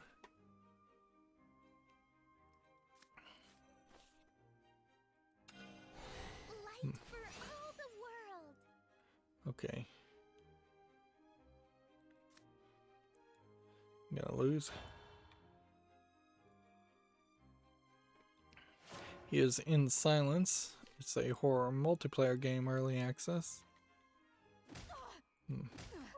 I think we've seen this one.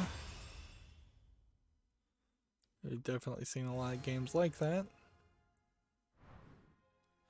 And then one of them wasn't even available in my region, almost certainly the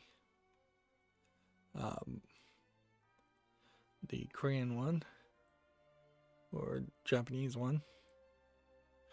I did look into coffee a little bit, KOFI, and honestly, if I felt like it would be helpful, I probably should make an account. Apparently, you get no fees whatsoever from direct donations via coffee, which seems to be very, very different from the experience with YouTube, or I think Twitch also, or Patreon. Inherently, even Patreon's name recognition doesn't probably account for much.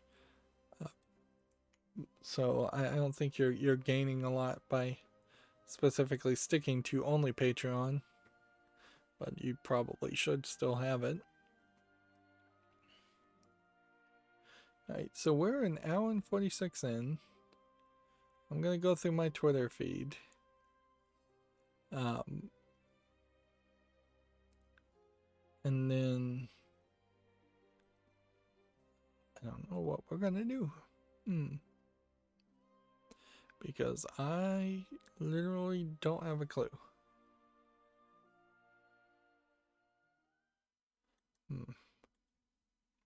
Like it's like theoretically we should keep on playing. We should keep on playing and try and get victories. But that very well could take another hour, and I'm not really enthused around that idea. That doesn't sound particularly fun. Honestly, I would like to just finish streaming and get back to a story about my uncle. That way we can finish that game. Or I could go through the story sections, and we could try that, I suppose, after this. And that's about the only thing I think I could do otherwise. Because launching a different game and live streaming some other game, it's not really ideal.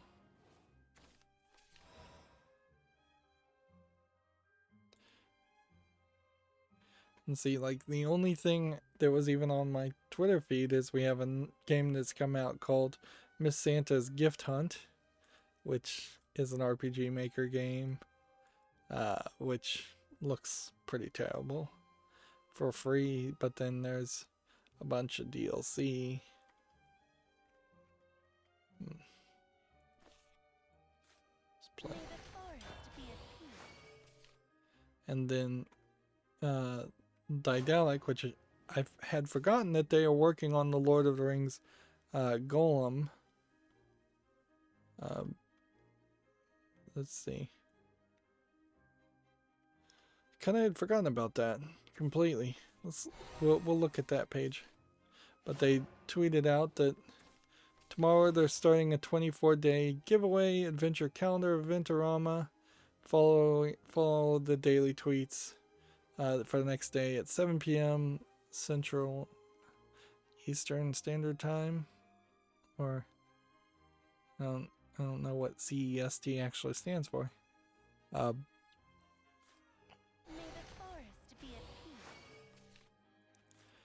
But if you follow them, you have a chance to win a lot of great gifts. We wish you the best Christmas season you can have. Stay safe and stay healthy. So they're going to give away Steam codes probably to a bunch of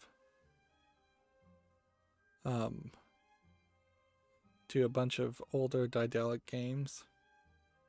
And here's Goal from the Deponia series, and either Harry from the Edna and Harry series.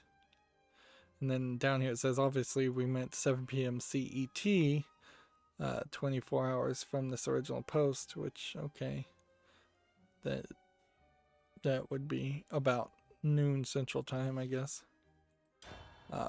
in America. Which that's somewhat reasonable if you want to try and win awards and things like that. You would think that there would be a lot of that going on here, where in the lack of funding, people would potentially try to have try to win more things, and then people could take advantage of that and have a lot more contests.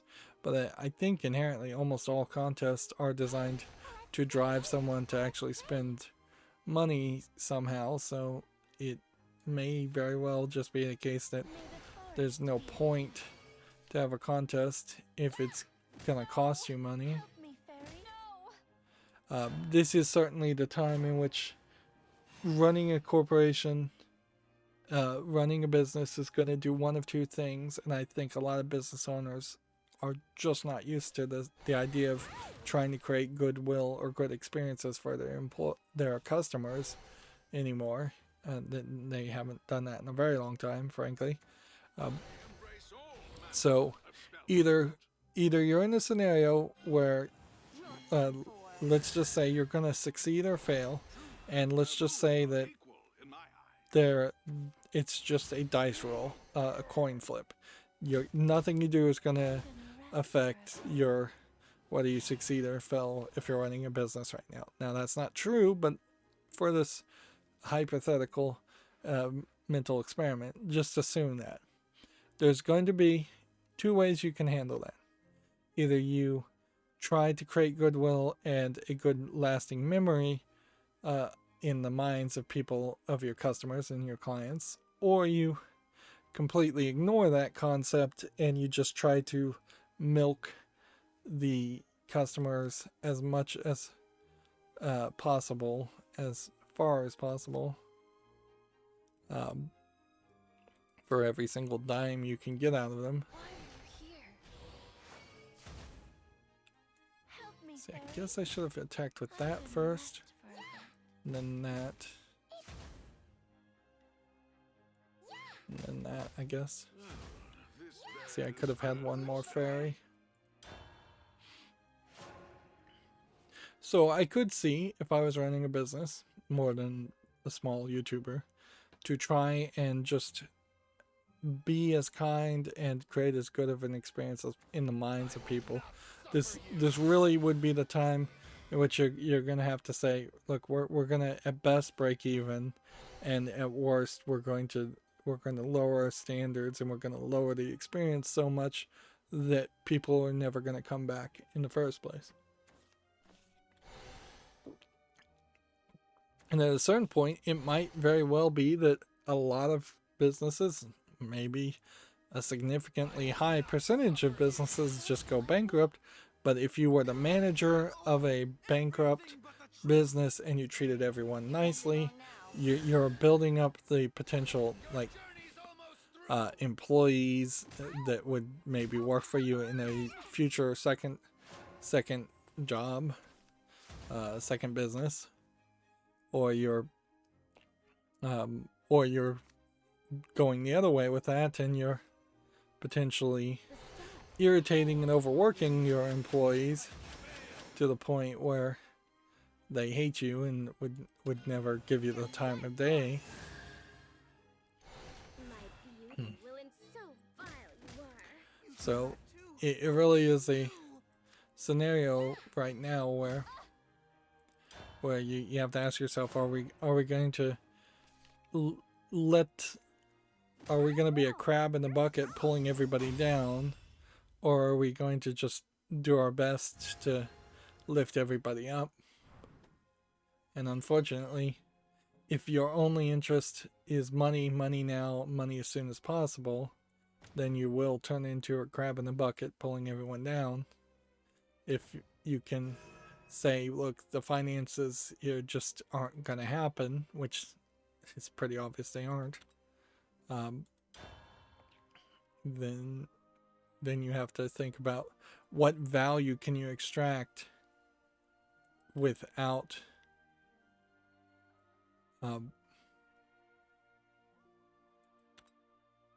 oops, disable voice and then skip. We're not watching the actual story here. I'm just trying to go through all of this. And so she's a Portalcraft character. This new story does seem to be recalling back to the events of the previous story, so they're starting to tie it in now that we have a Portalcraft character again, which it does seem like it is literally just the Portalcraft character that wraps up these stories. Here's that game Lord of the Rings Golem as it's in development, and yeah, it looks like it's a stealth adventure fantasy story-rich game that's coming out with English full audio at some point. This is a big ask for a Daedalic game, certainly. Like this trailer is promising a lot. In a weird way, if this Golem game comes out, the other Lord of the Rings games, the Shadow of War series, has now just been completely abandoned. I'm not sure that we always need new Lord of the Rings games coming out, but it's a little surprising that it isn't more of a consistent experience as far as Lord of the Rings games coming out. Of course, I think if I was to guess, Warner Brothers probably owns the rights to Lord of the Rings too, so with recent mergers and shifts there, I wouldn't be surprised if we see the Lord of the Rings games stopping from happening. I'm gonna make history. You watching? And then I think we're gonna probably run out of things to even show. Let's see, Daedalic Entertainment here in general, just to give a general idea of what games they might give out. It's probably not going to be their biggest things that they kind of published. Suicide of Rachel Foster is possible. The anniversary edition of Ed and Harvey, The Breakout, which I covered the original version of that, and I was like, alright, I didn't like it that much. Felix the Reaper almost certainly going to be given away because it wasn't that popular. Holy Potatoes, State of Mind wasn't that popular. Air might be given away. It's not that good of a game either. I covered that. I bet Ken Follett's Pillars of Earth does not get given away. Although, in all fairness, they could easily give away one copy of every game they have. There's a lot of games here that you wouldn't think were Daedalic games.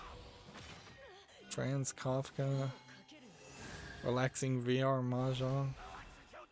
Like, the last game that I recognized that they had published was like Silence. So, it's been like 4 years since I've paid real attention. Crazy Machine 3, Deponia Doomsday. They'll almost certainly give away all the Deponia games. Zanzara, the Hidden Portal. Haven't played that. Wow. This definitely goes to show there's some games. Ant's Quest ended on a sour note and has obviously no continuation for it. Not by the looks of it. Is in my orbit. Okay.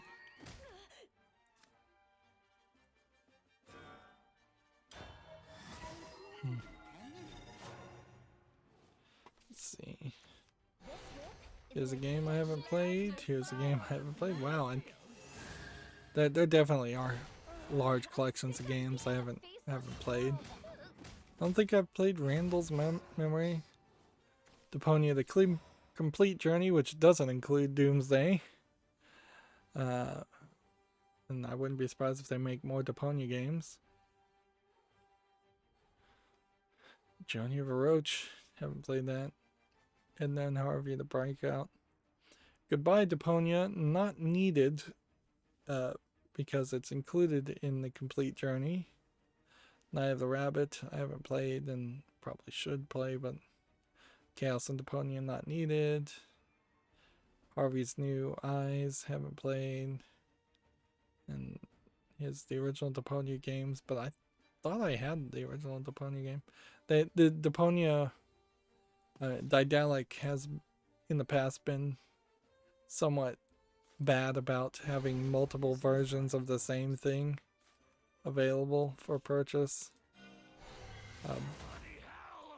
And not particularly making it obvious that that's what's going on or that that's the scenario.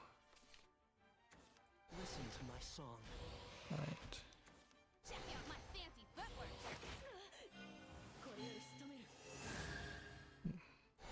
My beautiful ballad. Grammar sucks.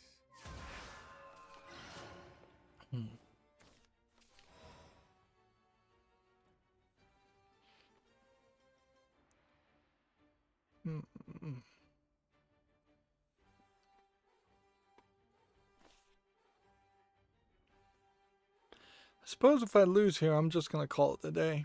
Like, because here's the problem, is the only thing I can think of doing instead of just enjoying a short day and taking a break would be to go through my wish list and Hello, my master. kind of just do some theoretical shopping when not really doing any shopping as far as the sale.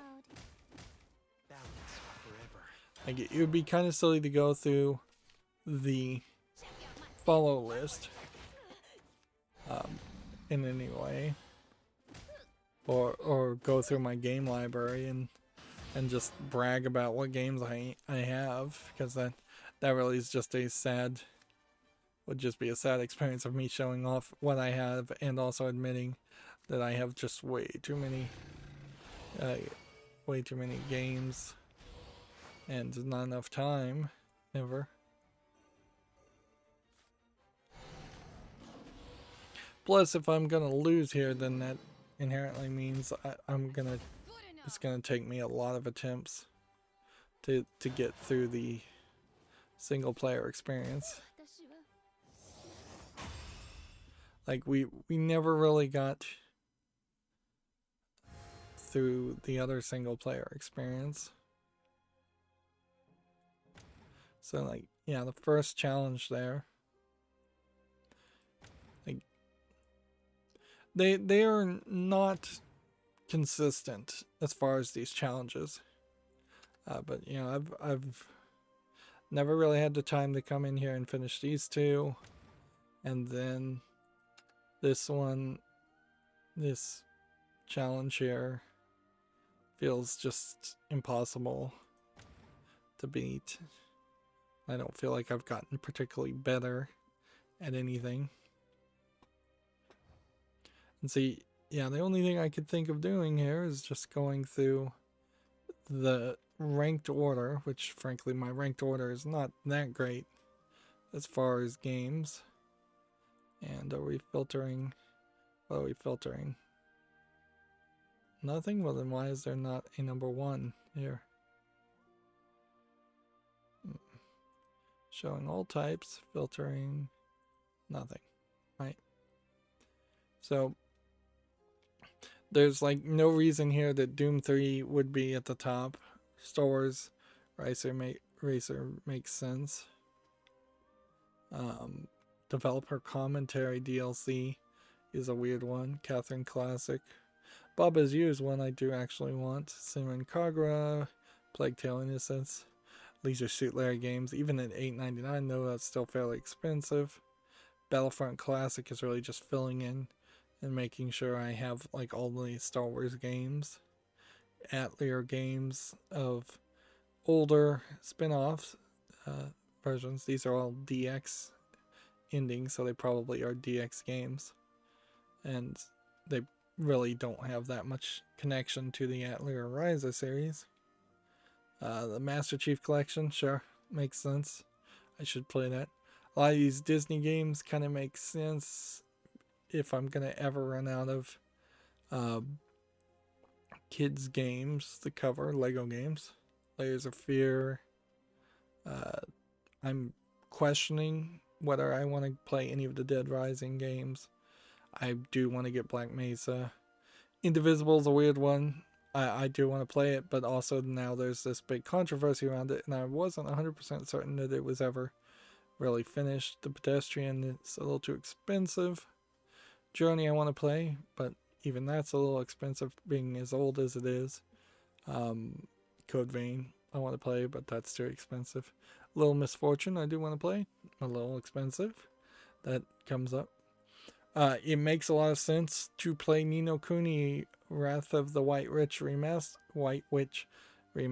because if I play this, then I have a kid-friendly game I can cover, and it's an RPG, JRPG game to cover. There's some Darksiders 3 content that's mixed, and I would have to have Darksiders 3, Resident Evil 3, which I'd like to play Resident Evil 2. Some of these games that recently came out. Not sure about Digimon.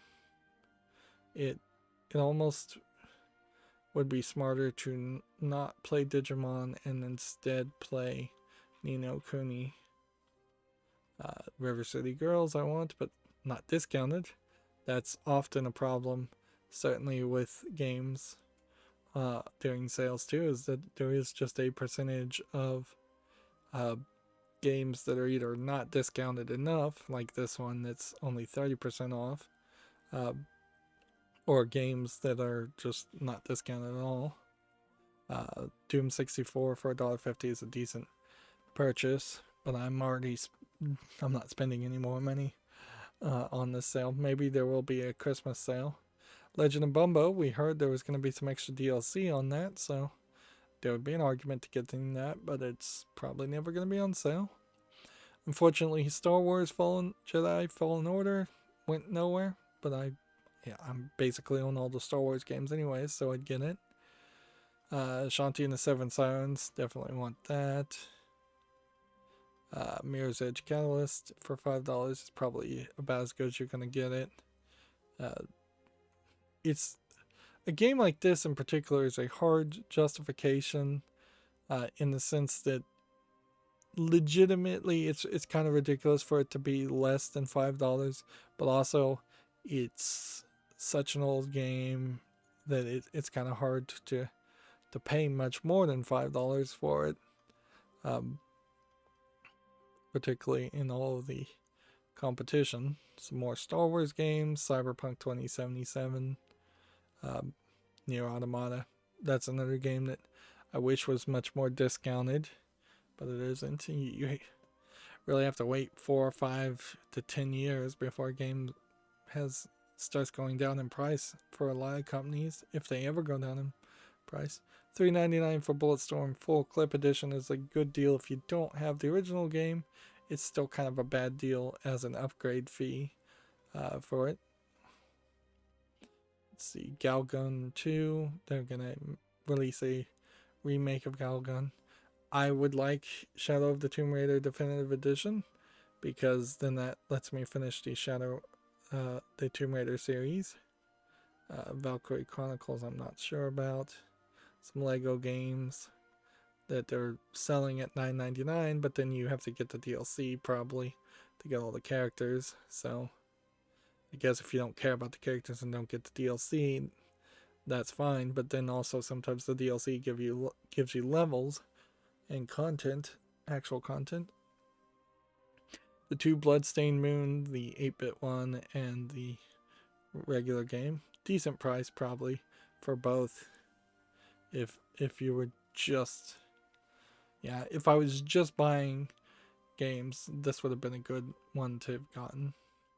Where Darksiders 3, probably going to be another $5 cheaper fairly quickly next time there's a sale. Shadow War, all the multiplayer stuff is stopping. Global Space Program, all the programmers left that game, and it's been incredibly slow to work on a sequel or update it after the first couple of years. War for the Overworld at $2.99 is a decent price. We start getting into like Final Fantasy things, and We Happy Few is a hard one to justify even if it were $5. And see, that's 85% off, and it's still kind of hard to justify knowing how the game is pretty bad in its play style. Labyrinth of Refrain, I believe, is a dungeon crawler, so I'd have to think about that. I'm not sure I'm going any further with the Assassin's Creed series. I may very well have just succeeded in covering the best parts of Assassin's Creed in my mind, which was the first 2 assassin characters, the first 4 games as it were, and then just ignore the rest of the series, which is very different. I played the first one of these, so I want to cover the second one. I've never played Thongs of Virtue. I was gifted Fallout 4 and have yet to get around it, but not the DLC. I'd like Star Trek Bridge Crew, but I wouldn't be able to do anything with it. So that's it. Pretty much impossible to justify purchase. Samurai Warriors, Monster Hunter World. Some of these games now, once you start getting into the 100 position, stop really being guaranteed winners as far as things that I want. Also, some of them just also clearly would need more organization. There's no button here to go all the way to the top, so either I'd have to type in some numbers or I'd have to drag it, and both of those would be too time intensive to actually do. Resident Evil 2, $15.99. Killer 7 is historically relevant, so I want to play that. Here we have Fallout 4 content separated out instead of as a season pass, which I would hope that the season pass gives you both of that, but you can also see in the DLC that a significant portion of this is not well received. Binding of Isaac Afterbirth, The Blob. I didn't buy the Blob one. Probably not gonna ever want to play Life is Strange Before the Storm. At a certain point, some of these games, once we're getting close to 150th point, they're more like, well, if somebody wants to see me play it, I'm willing to play it more than I want to play it. But then you also have like Princess Maker 2 Refine here that is historically accurate, and I would like to own that on my Steam account. Galgun Double Piece for $5.99 is a decent price, but then there's a ton of DLC, at least on the first Galgun game, which I don't know if Double Piece is the first game or the second game or possibly a third game. I think there was a Switch third game. Hard to justify Onichamba Z2 Chaos since there's no other Onichamba games on Steam. I'd like to play Stasis, but it's often too pricey. I'd like to play all the Trine games, even the bad one. I don't even know what Lemma is. This Batman Arkham Origins Black Gate is a spin-off game that is mixed reviewed of the Arkham series and probably not really worth playing. Same is true for Escape Dead Island as a spin-off game that's not probably worth. Probably is true also for Resident Evil Operation Raccoon City. Blades of Time, I recall the first time I bought this game and maybe never played it, I probably paid less than $5 for it back in 2012. Well, I would have thought that It actually came out much earlier than that. Maybe it came to Steam in 2012. Don't have Fallout 3 Game of the Year edition. Do want to get that at some point. Watch Dogs 1 is questionable. Homesick, I do want to play, but it's never priced reasonably. Ergami here is $3.99. I think it might have some DLC. Salt and Sanctuary Tabletop Simulator. I didn't get around to buying that. Several Assassin's Creed games, you can tell. Akiba's Trip. This one might eventually get down to a reasonable price on a sale. At this point, like 5 years later. But then you also have like Dark Dreams Don't Die. That's 5 years old game, and it's not discounted at all.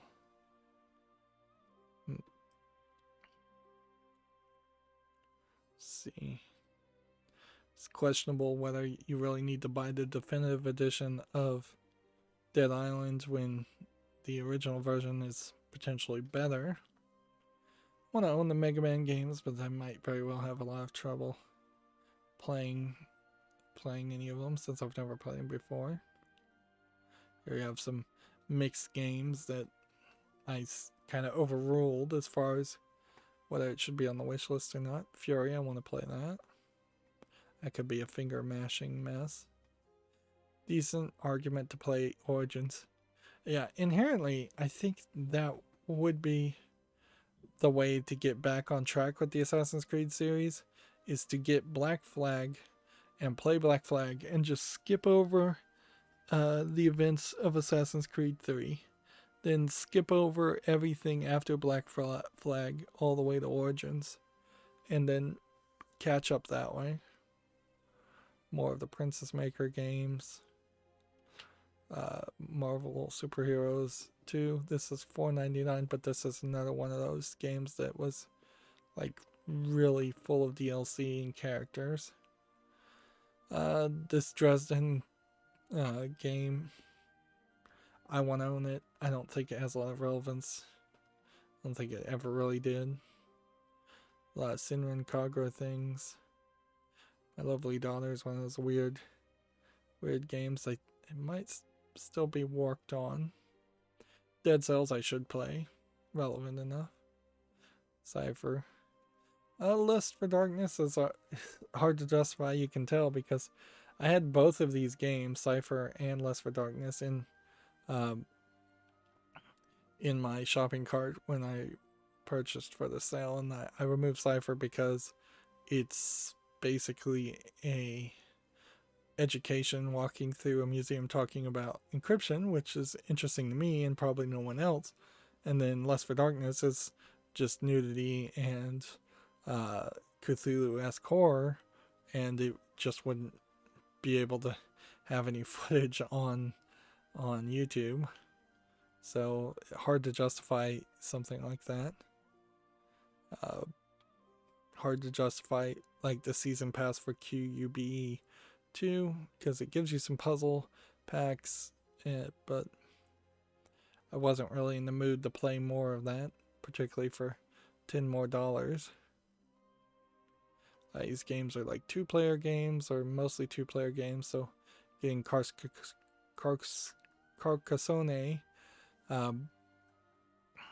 is hard to justify. Also, almost never on sale. Getting something like Battle Chess, which it says this came out in 2017, that's not accurate at all. $4.99 is still a little expensive. A lot of Darkest Dungeon DLC, which has been a stumbling point as far as me covering Darkest Dungeon, is I tend to want all the DLC, which means spend another $5 or so. I haven't ever committed to really playing any of the GTA games, but I'd like to own them. They're historically relevant. Same is true for a lot of the arcade series games. See, that gets to about 250 games out of probably about 500. The season pass for Cluedo I'd like to own, but it's far too expensive for what you're getting. And the game is a big ripoff anyways. I have this ambition always to play these like Korean horror games And honestly, I don't think I've actually played any Japanese horror game or Korean horror game or Asian horror game in general on my channel at all. I've somehow just been ambitious around it, but not gotten around to actually doing it. Dishonored Death of the Outsider. I believe I did buy Dishonored 2 and chose not to buy both. Dragon Ball Z Fighter Z is interesting, but then a bunch of characters. Dragon's Lair. I want these 3 games, but they're too expensive once again at $5 each. They're definitely historically relevant, but also not really worth $5. Golem, another one I overruled, even though it's poorly reviewed. Hand of Fate 2. I'd be willing to play that. We're getting almost to the point where the reviewed games stop really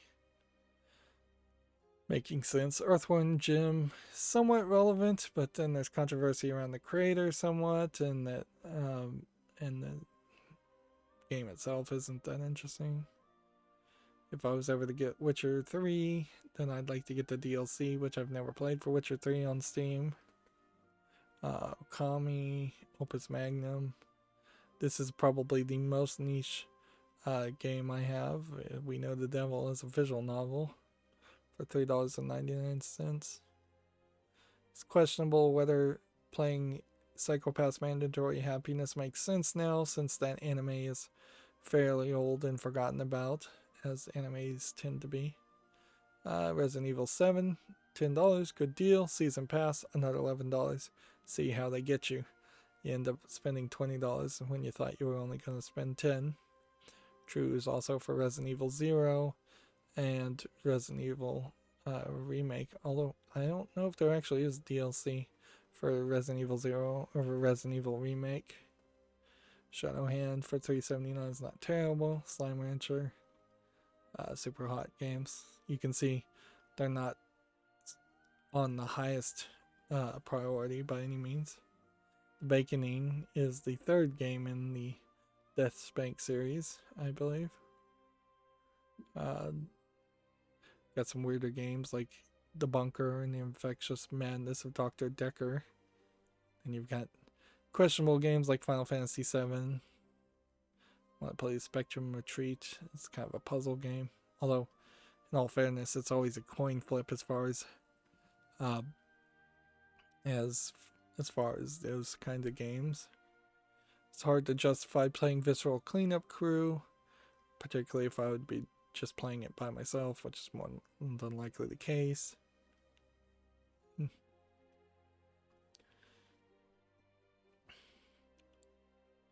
That is definitely a case of a game, Visceral Cleanup Crew, where collabs really are the only way that something like that works. And I was, over my career of being a failed YouTuber, I've only been asked to collab by people maybe 2 or 3 times, and they were like public and asks. And I was just like, nah, I don't have time for that, and I don't play multiplayer games. I kind of wonder if perhaps I should have taken them up on that offer and been more sociable. Yeah, at 325, you're definitely seeing now games it's not like the second half of this list is games that I don't want to play by any means, but they aren't games that likely have even been thought about or put at the top of the list for a while. The list becomes very, very much less oriented and less sorted as we get down further. Like the Far Cry series is a question there, the Hitman series is a question there. Do I want to continue to get Nancy Drew games when I haven't managed to play any of the other Nancy Drew games? Same is probably true for the Batman games. At a certain point, I need to hunker down and play more games to justify continuing to build the collection up. Fable Anniversary Edition certainly is an interesting point here. Is the Steam Link is still labeled as coming soon, whereas the Steam controller was labeled as discontinued, and I removed it off my wish list. Here you have like Starfleet Academy, which is an old Star Trek game. On Far Cry, maybe you just play Far Cry Primal and you don't play anything else. This is like the only musical album I have for the entire wish list, I believe. The music from the Cat Lady, which I really did like that music in the game. Hard to justify playing any of the Five Nights at Freddy's games at this point. Hard to justify playing Kitty Powers Matchmaker, but maybe for a laugh. Let's see, is there anything? A lot of these are just really, really old games that are filling in gaps. Like Alien vs. Predator Classics 2000. Probably a game that I would never play, but I would like to own, just in case.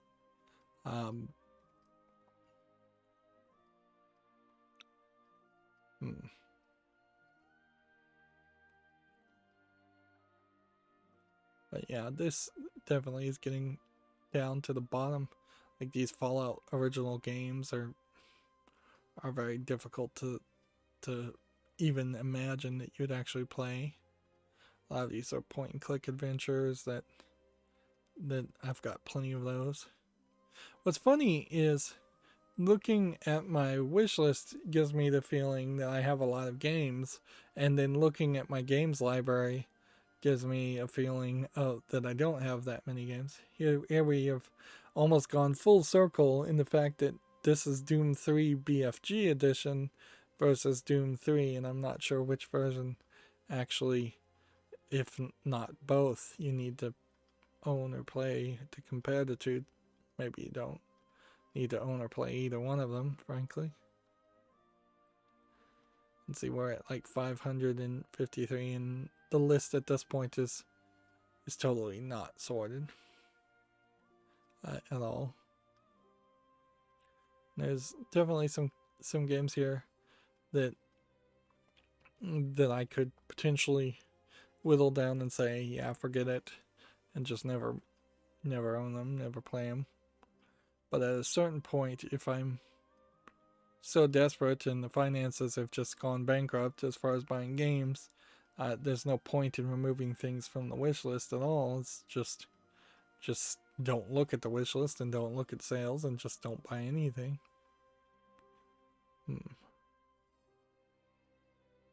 Yeah, definitely a lot of games here that I'm starting to see that aren't even recognizable as we hit about 700.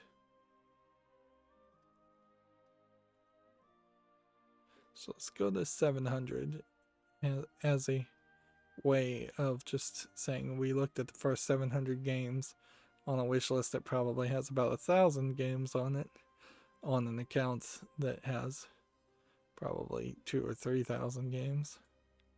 And so let's just scroll all the way down here. We've got the numbers have overflowed at the bottom, so it just says 0, which implies to me that the wish list really can only have like 1,024 as a number, which seems like a unnecessary limit in particular. So I'm gonna try and scroll back up. Yeah, 1,024 is not a 64-bit number by any meaning, and 8-bit number would be 255 as the maximum number with 0. But not as many adult games as I would have thought in that first 500, by the way, which definitely goes to show that a lot of the adult games have been added either later or just are not high priority. I don't feel like I've ever actually gone through this and sorted a lot of this in any way, because there's kind of no reason to have a ranked order, as it were. It's just easier to see what's at discount and shop that way and filter by that sorting method. What's the cheapest game and what's at discount, what's the most discounted, makes for a much better system than a priorities list. I guess if money was no object and it was simply a matter of you can only buy so many games based on how many games you've finished, at that point you might have a much higher curated list. In a lot of ways, the wish list on Steam feels a lot like the wish lists of anime DVDs I once had back when I was a younger anime fan. Which, yeah, there's definitely a lot of things, had I gotten them, that would have probably been interesting to watch or kind of rare to find. I'm gonna scroll up to the point where we see a number, and then I'm gonna call it a day. Here's the one where the girls are tied up and you're basically kidnapping the girls. Mostly positive. To kidnap these possessed girls and tie them up to free them of their evil spirits is the theoretical story there. I'm a little surprised that game never caused any controversy or got pulled from Steam. At a certain level, I guess that might be a sign of things getting a lot better. Here's animation throwdown of a bunch of Fox cartoons, but a lot of these would be really old Fox cartoons at this point. And it's a card game, which I'm not sure that many people would be interested in that. Here you have like a game like Ape Out that I could easily see myself numbering that so it was a bit higher. That would be about the only way I could fix this, is I'd have to click on all of these and just hit the number 1, and then hit the number 1, and then hit the number 1 over and over again to just stick it to the top.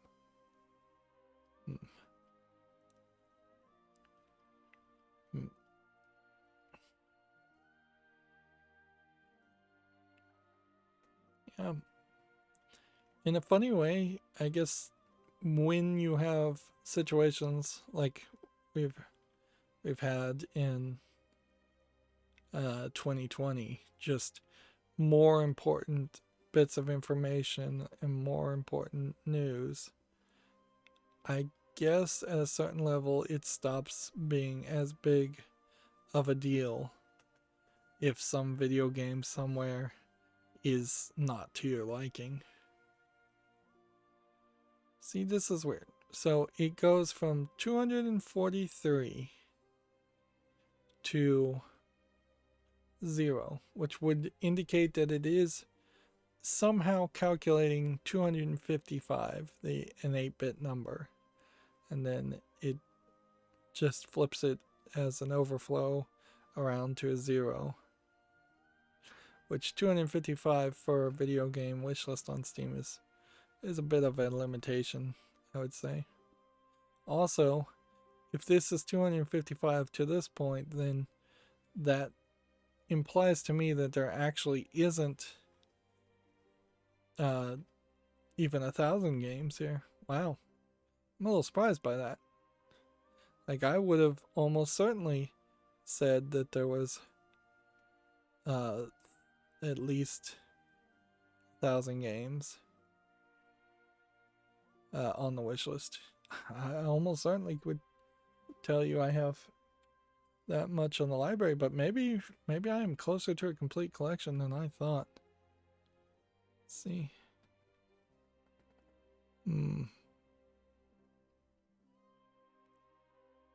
I don't know if I can actually see all the games.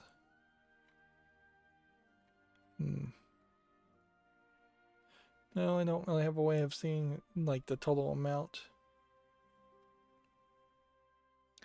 And suppose we can point out here that, yeah, the interface here is not particularly great. Like a little bit of organization with the library update, certainly, but not a great organization here. Not worth going. Like I have a dynamic list for installed locally. I have the playing list, which is 146 games that I'm want to play next. We have a 400 game list of series done, 5 game list of games that I've finished but maybe want to go back and get 100% achievements. Probably never do that. 1 game that's broken and I'm waiting for Scum VM. And then amongst these lists there might be the same game listed several times, but as far as some automated sorting, we have some genre stuff that breaks down a lot of these games. You can see, while I have 21 adventure games, I have 87 point and clicks and 46 puzzles, and then considerably less as far as massive multiplayers. I'm surprised I even have 2, or sports games. Shooters are always going to be high at 54, RPGs at 55. Then we have different categories I specifically made, like Star Wars games and uplink games. Then I probably used a second sorter that started tagging things. Not really seeing as many games as you would have thought, though. 23 AAA games, 21 Disney games, 21 early access games, which I wouldn't be surprised if all of those are not early access anymore. 28 free-to-play games, 41 games I got for free, 56 Halloween games, 4 Lego games, 2 Myst games. As I play these games, I take them out of these categories and put them in the series done collection. Need a co-op partner, needs DLC for 2 games. 21 games that are just generally so old that you probably never play them. 9 party games. 1 that we played an update version for. 3 more point and clicks. 9 that I probably will never play. 7 puzzle games. And 14 games I might replay even though I've already done a series on them. 1 shooter, 1 XCOM, and then 26 adult games under XXX. So that really does kind of imply that the numbers are smaller than I thought. I might have just been exaggerating numbers in general. Alright, well, through that waste of time, I've now gotten to 2 hours and 40 minutes, and if anything, that was just a mental relaxation effort of therapeutic shopping without actually shopping. I am extremely happy to say that there has been only 1 frame rendered dropped because of lag, and there has been only 807 frames dropped because of network, which is 0.1% of the total number of frames, which is 570,000 frames, basically, rounding. So I have fixed the streaming issue. Maybe that'll get me some more views, some happier viewers in the future. And yeah, there's nothing else to talk about, so that's going to be it for this stream. As always, I ask you to like, share, subscribe, comment, and watch every second of my videos. If you want a friend or follow me on any social media sites, there's a whole bunch of links down below. And if you want to support me further, there's a link to Patreon, or you can friend me on Steam and gift me either a gift card or a game off my wishlist. Thank you for watching. Have a good evening.